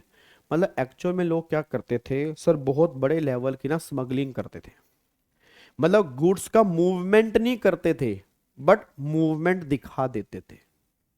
इनवॉइस इशू कर दिया कि मैंने उसको सामान भेजा, सामान भेजा ही नहीं, इनवॉइस नकली है, उसके बेस पे आईटीसी क्लेम हो गया, ना गवर्नमेंट चेक करने वाली ना कुछ। आप समझ रहे हो मतलब क्या है, मतलब प्रैक्टिकल लाइफ में इनवॉइस, सर क्या नकली इनवॉइस होते हैं। अरे यार बड़े नादान बच्चे हो तुम, तुम्हें भी प्रैक्टिकल दुनिया नहीं पता ना। प्रैक्टिकल बोलो, बोलो कितने नकली, बोलो कितने बोगस इनवॉइस चाहिए मार्केट में, बोगस इनवॉइस मिलते हैं सर।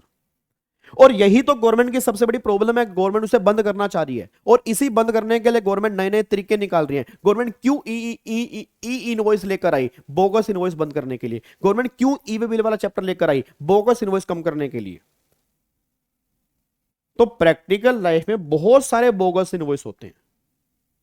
इनवॉइस रेज हो गया, ट्रांसपोर्टेशन हुई नहीं, आईटीसी क्लेम हो गया, खर्चा दिखा दिया, काम खत्म, अब गवर्नमेंट को बड़ी दिक्कत आई जी। तो फाइनली अब गवर्नमेंट ये बात कहना चाह रही है कि आप अगर गुड्स की मूवमेंट करते हो और उस गुड्स की वैल्यू 50,000 से ज्यादा है, तो आपको पहले ई वे बिल जनरेट करना पड़ेगा, तब मूवमेंट होगी, नहीं तो नहीं होगी। तब मूवमेंट होगी, नहीं तो नहीं होगी, नहीं होगी मूवमेंट, हो ही नहीं सकती बिना ई वे बिल के। बस ये बात ध्यान दो, अगर आपको मूवमेंट करनी है आपको ई वे बिल चाहिए, ये बात ध्यान देना चाहिए। बिना ई वे बिल के आप मूवमेंट नहीं कर सकते, इसीलिए ई वे बिल बहुत जरूरी है। और अगर ई वे बिल तुम्हारा ब्लॉक हो गया, अगर ई वे बिल तुम्हारा ब्लॉक हो गया, आपका धंधा ही चौपट हो गया, क्योंकि बिना ई वे बिल के अगर आप मूवमेंट कर रहे हो, आपका रजिस्ट्रेशन गवर्नमेंट कैंसिल कर देगी। तो भूल जाना कि आप ई वे बिल के काम कर सकते हो, नहीं हो सकता, आपको ई वे बिल जनरेट करना ही पड़ेगा, बस ये पर ध्यान दो। यहां पर देखो, यहां पे क्या लिखा है कि पहली बात, ई वे बिल जो है मूवमेंट पर है, सप्लाई पर नहीं है। गुड्स वाले केस में या सर्विस में होता है, क्योंकि सर्विस में तो कोई ट्रांसपोर्टेशन होता ही नहीं, गुड्स वाले केस में होती है। मान लो सप्लाई भी है, मूवमेंट भी है, ई वे बिल की बात होगी। सप्लाई नहीं है बट गुड्स की मूवमेंट हो रही है, तो भी ई वे बिल की बात है। सप्लाई है बट मूवमेंट नहीं है, ई वे बिल की बात नहीं है, क्योंकि ई वे बिल जो है वो मूवमेंट ऑफ गुड्स वाले केस में है। अब यहां पे देखो जी, ऑब्जेक्टिव क्या, वही बोगस इनवॉइस को कम करना, टैक्स इनवॉइस को कंट्रोल करना, गुड्स की मूवमेंट को ट्रैक करना। क्या ई वे बिल मैंडेटरी है? यस मैंडेटरी है, अगर आपकी वैल्यू जो है 50,000 से ज्यादा है। अगर लेस देन 50,000 है या अप टू 50,000 है तो ऑप्शनल है, करना है करो, नहीं तो मत करो। अगर तुम्हारे कंसाइनमेंट की वैल्यू 50,000 से ऊपर है तब ई वे बिल की बात होती है जी। उसके बाद एक और एक्सेप्शन। अब 2 केस ऐसे हैं जहां पर ई वे बिल इशू करना मैंडेटरी है, चाहे वैल्यू जो मर्जी हो। अगर अगर अगर वैल्यू 10 रुपए की भी है, 100 रुपए की भी है, तो भी ई वे बिल जनरेट करना जरूरी है। पहला, अगर सामान जो वर्कर के पास जा रहा है, इंटर स्टेट मूवमेंट हो रही है, जो वर्कर को स्टार्टिंग से ई वे बिल चेक करना पड़ेगा, इग्नोर लिमिट। अगर हैंडीक्राफ्ट गुड्स का मूवमेंट हो रहा है इंटर स्टेट, तो ई वे बिल जनरेट करना जरूरी है। कोई 50,000 रुपए की लिमिट नहीं है, बाकी सब केस में 50,000 रुपए की लिमिट है। तो इन दोनों केस में कोई भी लिमिट एप्लीकेबल नहीं है। आगे देखो, वैल्यू कैसे निकलेगी। तो वैल्यू में ऐसा नहीं सारी वैल्यू लेनी है, जो हम टर्नओवर निकालते हैं कंपोजिशन में और वैल्यू में, वैसे टर्नओवर नहीं निकालनी। यहां पर वैल्यू का मतलब सिर्फ टैक्सेबल वैल्यू और उस पर लगने वाला जीएसटी और सेस, बस। नील रेटेड, एग्जम्प्टेड, इनको वैल्यू में काउंट नहीं करेंगे, क्योंकि जब उनपे जीएसटी नहीं है तो गवर्नमेंट करी वहां पर ई वे बिल की बात भी नहीं होगी। देखो यहां पे जी, टैक्सेबल गुड्स 20,000, एग्जम्प्टेड 35,000, टोटल 55,000। अब जीएसटी लगा 28%, इस पे 5600, फिर सेस लगा 15%, किस पे? इस पे कितना? 3000 पे, तो टोटल हो गया 63,600। अब देखने में लग रहा है ई वे बिल चाहिए, नहीं चाहिए, क्योंकि इस केस में रिक्वायरमेंट नहीं है। अब इसमें से 35,000 माइनस करूंगा तो 28,600 की वैल्यू है, 50,000 से कम है, कोई ई वे बिल की यहां पे रिक्वायरमेंट नहीं है। सर इनकम टैक्स के हैंड रिटन नोट्स भेज दीजिए।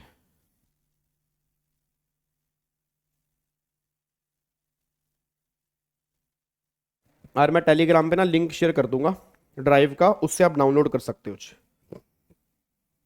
ठीक है, उससे आप डाउनलोड कर लेना। अब अगले पॉइंट पर आओ जी। अब एक बात मेरे को बताना, एक ट्रक में 3 कंसाइनमेंट है, 3 इनवॉइस हैं। इनवॉइस 1 65,000 रुपए का, इनवॉइस 2 45,000 रुपए का, इनवॉइस 3 1,00,000 रुपए का। बताना क्या तीनों केस में ई वे बिल चाहिए? क्या तीनों केस में इनवॉइस चाहिए, ई वे बिल चाहिए? नहीं, यहां पे नहीं चाहिए। इनवॉइस 1 एंड 3 में ई वे बिल चाहिए, इनवॉइस 2 में ई वे बिल की कोई भी रिक्वायरमेंट नहीं है। ठीक है, अब अगले पॉइंट पर आओ जी। आगे देखो यहां पर जी, अब यहां पर जो वर्कर है, अब यहां पे आप दिल्ली में हो, आप जो वर्कर को सप्लाई कर रहे हो, वैल्यू 25,000 रुपए की है, ई वे बिल मैंडेटरी है, क्योंकि जो वर्कर वाले केस में कोई भी लिमिट एप्लीकेबल नहीं है। और सेम पॉइंट हैंडीक्राफ्ट वाले केस में भी एप्लीकेबल है। अच्छा एक बात पता, ई वे बिल जो है, ई वे बिल जो है वो इंट्रा स्टेट में है, इंटर स्टेट में है, दोनों केस में है, दोनों केस में। मतलब चाहे इंट्रा हो या इंटर हो, दोनों केस में ई वे बिल की रिक्वायरमेंट होती है, यहां पे गवर्नमेंट करी। बट हां, इंट्रा स्टेट वाले केस में हर स्टेट अपनी अलग से लिमिट बता सकती है, बट हमारे एग्जाम के लिए 50,000 रुपए की लिमिट है। जैसे दिल्ली में 1,00,000 की है, बिहार में 2,00,000 की है, बट हमारे एग्जाम के लिए 50,000 रुपए की ही लिमिट है, चाहे इंट्रा हो इंटर हो, हमें 50,000 रुपए की लिमिट दिमाग में लेके चलनी है, बस ये पर ध्यान दो। उसके बाद देखो जी, ई वे बिल कौन बनाता है जी? अब ई वे बिल कोई भी बना सकता है, चाहे सप्लायर हो, ट्रांसपोर्टर हो या बायर हो, कोई भी जनरेट कर सकता है, कोई दिक्कत वाली बात नहीं है। अब अगर ट्रांसपोर्टेशन बाय रोड हो रही है तो कोई भी कर सकता है। अगर ट्रांसपोर्टेशन बाय एयर, शिप या रेलवे से हो रही है तो सप्लायर और रिसीवर, ट्रांसपोर्टर यहां पे नहीं कर सकता। रोड वाले केस में तीनों में से कोई भी, बट इनमें ट्रांसपोर्टर को छोड़ के सप्लायर और रिसीवर। और after movement of goods but before delivery at the destination. अब कैसे जनरेट होता है? अब ये प्रैक्टिकल लाइफ में हमारे काम के, एग्जाम में इतना काम का नहीं है, तो मैंने एक सीक्वेंस बता रखा है कि पहले आपका रजिस्टर्ड होंगे, जीएसटी नंबर होगा, पैन, आधार, अगर आप अनरजिस्टर्ड हैं तो, फिर आप एनरोलमेंट करोगे, यूजर आईडी पासवर्ड, फिर लॉगिन करोगे, 12 डिजिट का एक नंबर क्रिएट होगा, उसमें क्यूआर कोड होगा फॉर फास्ट वेरिफिकेशन। और जैसे ही जनरेट होगा, एक ई वे बिल जनरेट हो गया, उसका मैसेज आएगा सप्लायर, रिसीवर, ट्रांसपोर्टर के पास। अब ई वे बिल के जो हैं, ई वे बिल के 2 होते हैं, पार्ट ए और पार्ट बी। 2 पार्ट होते हैं। पार्ट ए में डिटेल होती है सप्लायर की, रिसीवर की, और पार्ट बी में जो डिटेल होती है वो ट्रांसपोर्टर की होती है। मतलब पार्ट बी जो है वो ट्रांसपोर्टर के लिए, पार्ट ए में जो डिटेल होती है वो सप्लायर, रिसीवर और गुड्स की होती है। सर क्वेश्चन में दिया होगा ना, अलग लिमिट दी नहीं होगी ना, अलग लिमिट दी क्यों होगी? हमारे पेपर कोई स्टेट वाइज थोड़े हैं। वो तो मैंने आपको तुम्हें बताया कि अगर कल तुम्हें लगे यार दिल्ली में 1,00,000 कैसे है, सर ने 50,000 कहा था, तो बता रहा हूं प्रैक्टिकल लाइफ के लिए। एग्जाम में तो ऑलवेज 50,000 की ही लिमिट मान के चलनी है। अब देखो यहाँ पे ई वे बिल जो है वो स्टेट वाइज नहीं होता, नेशनल वाइज होता है। एक बार जनरेट हो गया, ऑल ओवर इंडिया के लिए एप्लीकेबल है। ई वे बिल इनवॉइस के साथ में, जब इनवॉइस जाता है उसके साथ में ही ई वे बिल की कॉपी भी जाती है, बस ये पर ध्यान दो। अब देखो types of E way bill, या तो नॉर्मल ई वे बिल या बल्क ई वे बिल। नॉर्मल का मतलब क्या है? अगर सेम तरह का सामान एक ट्रक में जा रहा है, सेम तरह का सामान, जैसे मान लो एक बात बताओ, अब यहां पर एग्जांपल के लिए मान लो पूरे के पूरे ट्रक में ये गधा है। अब अगर पूरे के पूरे ट्रक में गधा है, सेम तरह का सामान जा रहा है, तो गवर्नमेंट ने कहा नॉर्मल ई वे बिल। अब उसी ट्रक में गधा है, उसी में ये बंदूक है, उसी में ये धनुष्मान है, ठीक है, उसी में ये फॉर एग्जाम्पल, ओ भाई सब निर्भय का माइक भी रह गया छोटा, हेलो हेलो हेलो हेलो, निर्भय का भाई साहब स्पीकर भी रह गया, रोएगी पक्का। हेलो हेलो हेलो, ठीक है। अब मान लो उसमें सारा सामान है, अब उसमें जो है ये सारा सामान है, अब अलग अलग तरह का सामान है, अलग अलग इसके HSN कोड है, तो गवर्नमेंट कह रही उस केस में जो होगा फिर बल्क ई वे बिल की बात होगी। उस केस में जो होगा वो क्या होगा? बल्क ई वे बिल की बात होगी, बस ये पर ध्यान दो। तो बल्क ई वे बिल जहां पर मल्टीपल वैरायटी का सामान होता है वहां पर बल्क ई वे बिल की बात होती है, जहां पर सेम वैरायटी का सामान होता है वहां पर नॉर्मल ई वे बिल की बात होती है, बस ये पर ध्यान देना चाहिए। क्लियर है? पक्का पक्का। तो ये हमारा बल्क ईवी बिल आ रहा है। उसके बाद क्या ईवी बिल हम कैंसिल कर सकते हैं? बिल्कुल जी, जिसने जनरेट किया वो कैंसिल कर सकते हैं। सर कितनी देर के अंदर? 24 घंटे के अंदर अंदर आपको ईवी बिल कैंसिल करना पड़ेगा। यार ऐसे एक बात बताओ, मेरा पूरी क्लास से क्वेश्चन है, जैसे आप अपनी कैब कैंसिल करते हो ना, जैसे आप अपनी कैब कैंसिल करते हो तो कैब कैंसिल करते हो तो कैब कैंसिल कर सकते हो ना भाई, आप रीजन देना पड़ता है। वही सेम बात यहां पर है भी, अगर आपने ईवी बिल जनरेट किया, अब तुम्हें लग रहा है कि तुम्हें अभी सामान नहीं भेजना, 24 घंटे के अंदर आपको ईवी बिल कैंसिल करना पड़ेगा, पर आपको रीजन एक्सप्लेन करना पड़ेगा कि आपने कैंसिल क्यों किया। ठीक है जी। उसके बाद अब उसके बाद देखो यहाँ पे देखो 24 घंटे के अंदर कैंसिल करना पड़ेगा, और अगर एक बार अगर वेरीफाई हो गया तो अब कैंसिल नहीं कर सकते, जो भी तुम्हें करना है वेरिफिकेशन से पहले करना है। अच्छा, अब ये क्वेश्चन एग्जाम के लिए एप्लीकेबल है, ये क्वेश्चन एग्जाम के लिए एप्लीकेबल है। अब ये क्या है? When e-way bill not required, e-way bill कहां पे रिक्वायर्ड नहीं है, मतलब कहां कहां पे ईवे बिल नहीं चाहिए, ये एग्जाम में बन सकता है। नॉन मोटराइज व्हीकल, जितने भी नॉन मोटराइज व्हीकल है वहां नहीं चाहिए। एग्जम्प्टेड गुड्स वाले केस में नहीं चाहिए। नॉन टैक्सेबल गुड्स, जो जैसे लीकर, पेट्रोल, इनकी मूवमेंट हो रही है, नहीं चाहिए e-way bill. Jewellery, germs, coral नहीं चाहिए, बट आर्टिफिशियल ज्वेलरी वाले केस में चाहिए अगर वैल्यू 50,000 से ऊपर है। एलपीजी गैस में नहीं चाहिए, कैरोसिन ऑयल में नहीं चाहिए, post, parcel, mail, speed post हो गया, डीटीडीसी से कोरियर हो गया, इन केस के अंदर गवर्नमेंट करी नहीं चाहिए। फिर करेंसी, ऑब्वियस बात है, करेंसी को थोड़ा ट्रैक करेंगे, लोगों को पता लग जाएगा करेंसी कहां जा रही है। तो एटीएम की जो गाड़ियां भाग रही होती हैं पैसे ले लेके, उसमें कोई भी ईवी बिल की रिक्वायरमेंट यहां पे नहीं होती है, ये बात तुम ध्यान देना, ठीक है। उसके बाद फिर अगले पॉइंट पर आओ जी। नेक्स्ट पॉइंट हो गया फिर आपका कस्टम, जो गुड्स कस्टम के कंट्रोल में है वहां नहीं चाहिए। फिर अगर कोई मूवमेंट हो रही है बट वो सप्लाई की डेफिनेशन से बाहर है, वहां नहीं चाहिए। गवर्नमेंट स्पेसिफाइड एरिया, कुछ एरिया जो गवर्नमेंट के स्पेसिफाइड है वहां नहीं चाहिए। अगर कोई डिपार्टमेंट गवर्नमेंट की गुड्स है, डिफेंस हो गया, तो मेडिकल इक्विपमेंट हो गया, वहां नहीं चाहिए। फिर एम्प्टी कंटेनर, खाली कंटेनर अगर मूवमेंट हो रहे हैं, नहीं चाहिए। और अगर आप धर्म कांटा मतलब वेटमेंट स्टेशन, जहां पे वजन तुलता है, अगर वहां तक जा रहे हैं और वो एरिया अप टू 20 किलोमीटर है तो वहां पर भी नहीं चाहिए, बस ये पर ध्यान दो। तो ये सारे पॉइंट्स यहां पे निकल के आ रहे हैं। इन केस में ईवे बिल की कोई भी रिक्वायरमेंट यहां पे नहीं है, ये सारे पॉइंट्स हैं। और ये पॉइंट्स कम से कम तुम्हें 7-8 याद होने चाहिए, ताकि अगर एग्जाम में क्वेश्चन बना कम से कम 7-8 पॉइंट आप लिख के आओगे।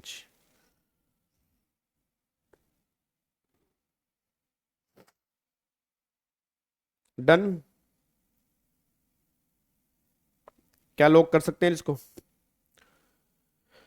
ठीक है। उसके बाद देखो यहाँ पे अगला पॉइंट क्या आ रहा है। अब अगला देखो कंसोलिडेटेड ईवे बिल। अब ये कंसोलिडेटेड ईवे बिल क्या होता है? आपने कई बार देखा होगा मल्टीपल सप्लायर होते हैं, मल्टीपल रिसीवर होते हैं। अब अगर मल्टीपल सप्लायर हैं, मल्टीपल रिसीवर हैं, कई लोगों का सामान एक साथ जा रहा है, अब इतने सारे सप्लायर, इतने सारे रिसीवर, इसकी डिटेल कैसे चेक करेंगे? इतने सारे ईवे बिल होंगे, तो वहां पर ट्रांसपोर्टर को एक ऑप्शन दिया गया है कि आप इस ईवे बिल को कंसोलिडेट भी कर सकते हो। बस ये पर ध्यान दीजिए, आप इस बिल को कंसोलिडेट भी कर सकते हो, उसको बोलते हैं कंसोलिडेटेड ईवे बिल। और ये बनता है जीएसटी EWB 02, और ये रिस्पॉन्सिबिलिटी ट्रांसपोर्टर की होती है और किसी की नहीं होती।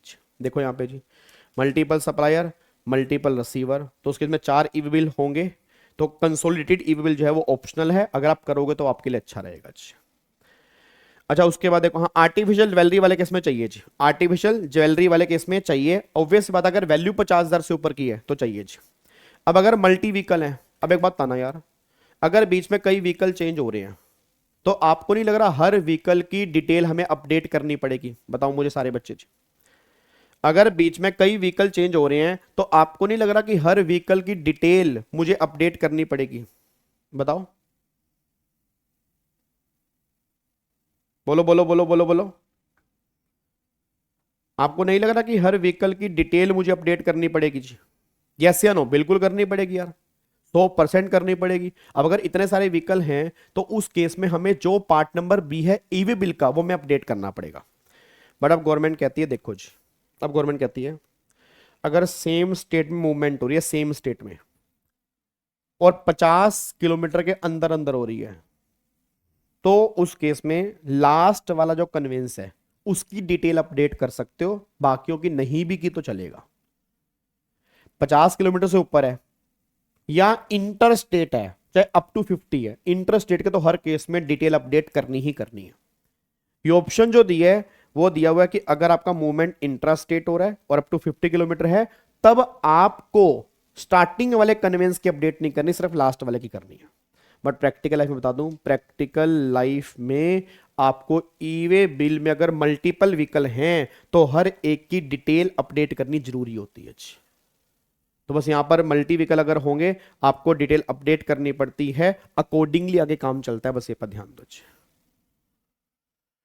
अब देखो जी, अच्छा क्या आप ई वे बिल को रिजेक्ट भी कर सकते हो? यस। अब कितने टाइम के अंदर? 72 आवर्स के अंदर। कैंसल करना हो 24 घंटे मिलेंगे। ई वे बिल सामने वाली पार्टी को रिजेक्ट करना हो 72 घंटे। सामने वाली पार्टी 72 घंटे के अंदर ई वे बिल जो है रिजेक्ट कर सकती है। देखो, कैंसिलेशन जनरेटर करेगा, रिडक्शन जो होगी वो अदर देन जनरेटर करेगा, बट ये दोनों के दोनों गुड्स की मूवमेंट से पहले होंगे, क्योंकि अगर एक बार वेरीफाई हो गए उसके बाद फिर कैंसिल नहीं हो सकते। आगे ऑन मास्टर तो वही होता है जो आपके बैंक में होता है ना, ऐड बेनिफिशियरी होता नहीं, ऐड बेनिफिशियरी, आप बेनिफिशियरी ऐड कर सकते हो। फिर अगर दोबारा से पेमेंट करनी होगी तो अलग अलग फॉर्म नहीं भरने होते, आप ऐड बेनिफिशियरी में जाओ, उसके नाम के आगे क्लिक करो, पूरी डिटेल पहले से प्रीफिक्स हो जाती है। ऐसे ई वे बिल के अंदर जो होता है वो ऐड बेनिफिशियरी मतलब ओन मास्टर वाला ऑप्शन होता है, कि जहां पे तुम अपने सप्लायर, क्रेडिटर्स, ट्रांसपोर्टर की डिटेल फर्निश कर सकते हो, ताकि तुम्हें बार बार ना भरनी पड़े। कब ई वे बिल जनरेट करना है? मूवमेंट से पहले करना है। ठीक है, ये फॉर्म नंबर है, ये फॉर्म नंबर आपको एक बार देख लेना, नहीं तो एग्जाम के लिए इतने इंपॉर्टेंट नहीं है। अब यहां पे आओ, ये क्वेश्चन बहुत इंपॉर्टेंट है, एक ये वाला क्वेश्चन और दूसरा ये वाला, बस ये दोनों अच्छे से कर लेना। अगर बना तो इसी में से बनेगा और कहीं से नहीं बनेगा। ये दोनों बहुत इंपॉर्टेंट है।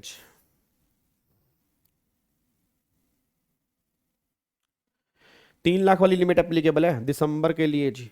4 लाख वाला जो रेट है वो एप्लीकेबल नहीं है, ठीक है ना। 4 लाख की लिमिट जो है वो जून 26 में एप्लीकेबल है, मई 26 जून 26, अभी आपके वो 3 लाख वाले रेट है। ठीक है, अब एक बार यहाँ पे आना, फटाफट से आओ जी, अब एक बार यहाँ पे आओ।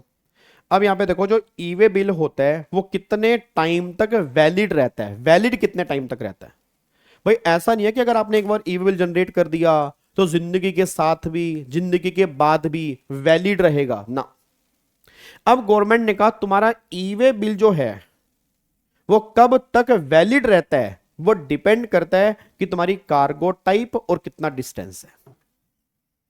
2 चीजों पे डिपेंड करता है, तो तुम्हारी कार्गो टाइप और दूसरा डिस्टेंस, इस पे डिपेंड करता है कि तुम्हारा ई वे बिल जो है वो कितने टाइम तक वैलिड रहेगा।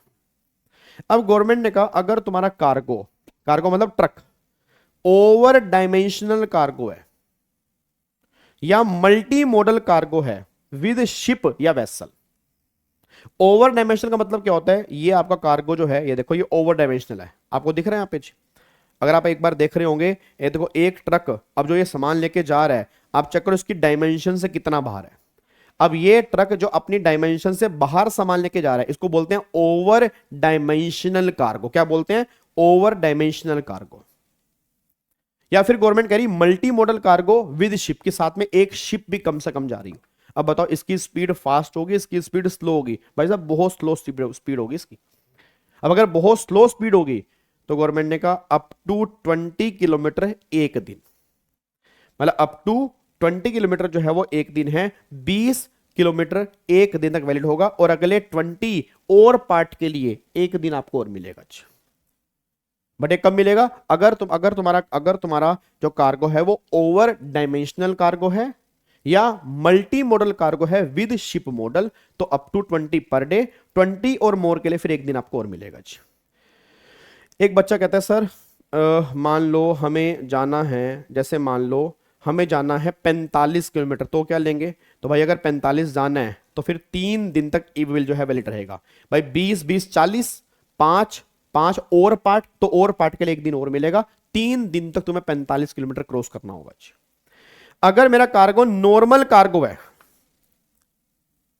अगर मेरा कार्गो नॉर्मल कार्गो है मतलब ऊपर वाले को छोड़ के, तो फिर 200 किलोमीटर एक दिन और अगले 200 और पार्ट के लिए एक दिन आपको और मिलेगा।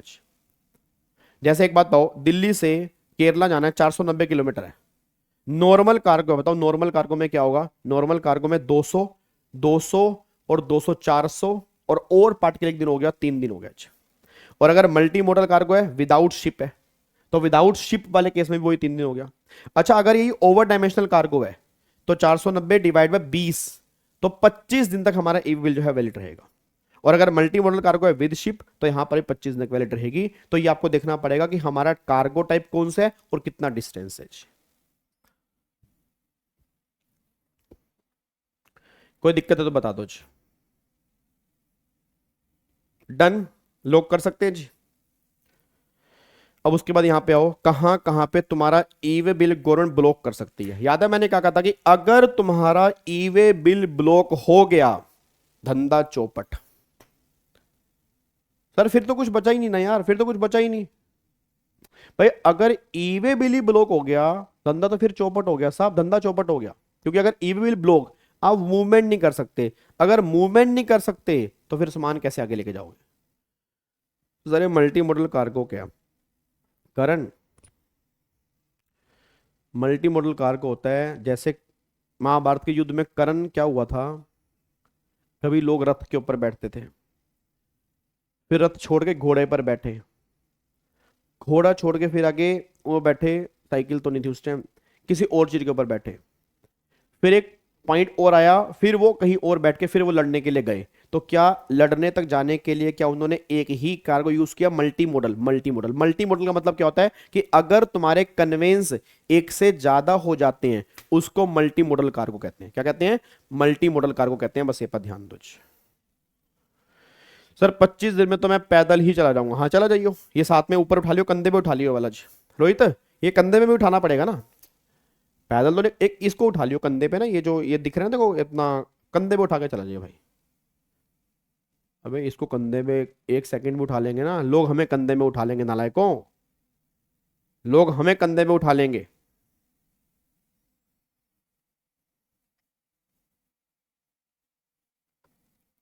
ठीक है चलो, अब देखो ईवी बिल कहां कहां पे ब्लॉक हो जाता है। अब गवर्नमेंट करी पहला, अब गवर्नमेंट करी पहला। अब अगर कोई पर्सन, अगर कोई पर्सन,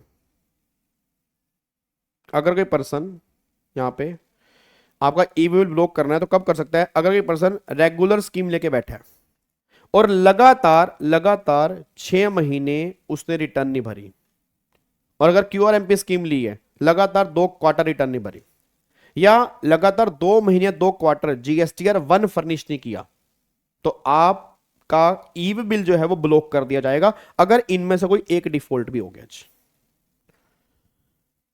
अगर इनमें से कोई एक डिफॉल्ट भी हो गया, तो या तो लगातार 6 महीने की रिटर्न नहीं भरी, अगर क्यूआरएमपी स्कीम ली है लगातार 2 क्वार्टर की रिटर्न नहीं भरी, और अगर आपने जीएसटीआर 1 की बात करूंगा लगातार 2 महीने, और अगर क्यूआरएमपी स्कीम ली लगातार 2 क्वार्टर आपने इसमें डिफॉल्ट कर दिया, आपका ईवी बिल जो है वो ब्लॉक कर दिया जाएगा जी। अगर आप कॉम्पोजिशन स्कीम वाले हो, क्या था कॉम्पोजिशन स्कीम में पेमेंट करनी होती है क्वार्टरली, जीएसटी सीएमपी 8, और आपने 2 क्वार्टर की लगातार पेमेंट नहीं की, आपका ईवी बिल ब्लॉक हो जाएगा जी। और अगर आपका रजिस्ट्रेशन सस्पेंड हो गया है, सस्पेंड, तो आपका ईवी बिल गवर्नमेंट ब्लॉक कर देगी। इन 3 केस में गवर्नमेंट ईवी बिल ब्लॉक कर देगी, और कंफर्म तुम्हारे एग्जाम में इसमें से क्वेश्चन बन सकता है,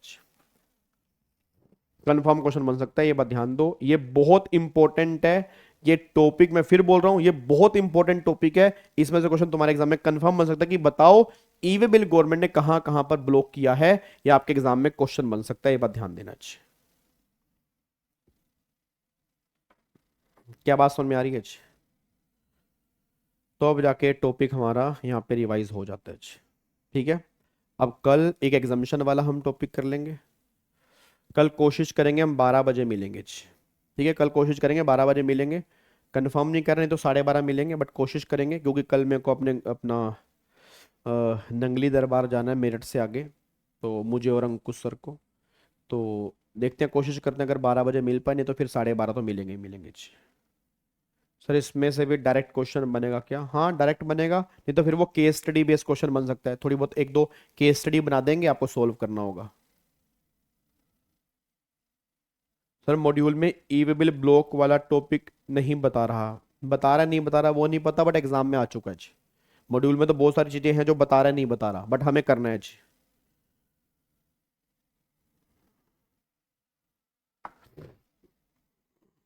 कल लेक्चर नंबर 16 होगा, इसको मैं चेंज कर दूंगा, आज का लेक्चर नंबर 15 था, कल का 16 ही होगा जी। ठीक है, चलो तो बाकी मुलाकात करते हैं, अब हम मिलेंगे कल वाली क्लास में, सेम टाइम सेम जगह। ओके री, बाय बाय, टाटा। सारे बच्चे लाइक करो और कमेंट करके जाना। Thank you so much. Jai Hind, God bless you, love you all, bye bye ji.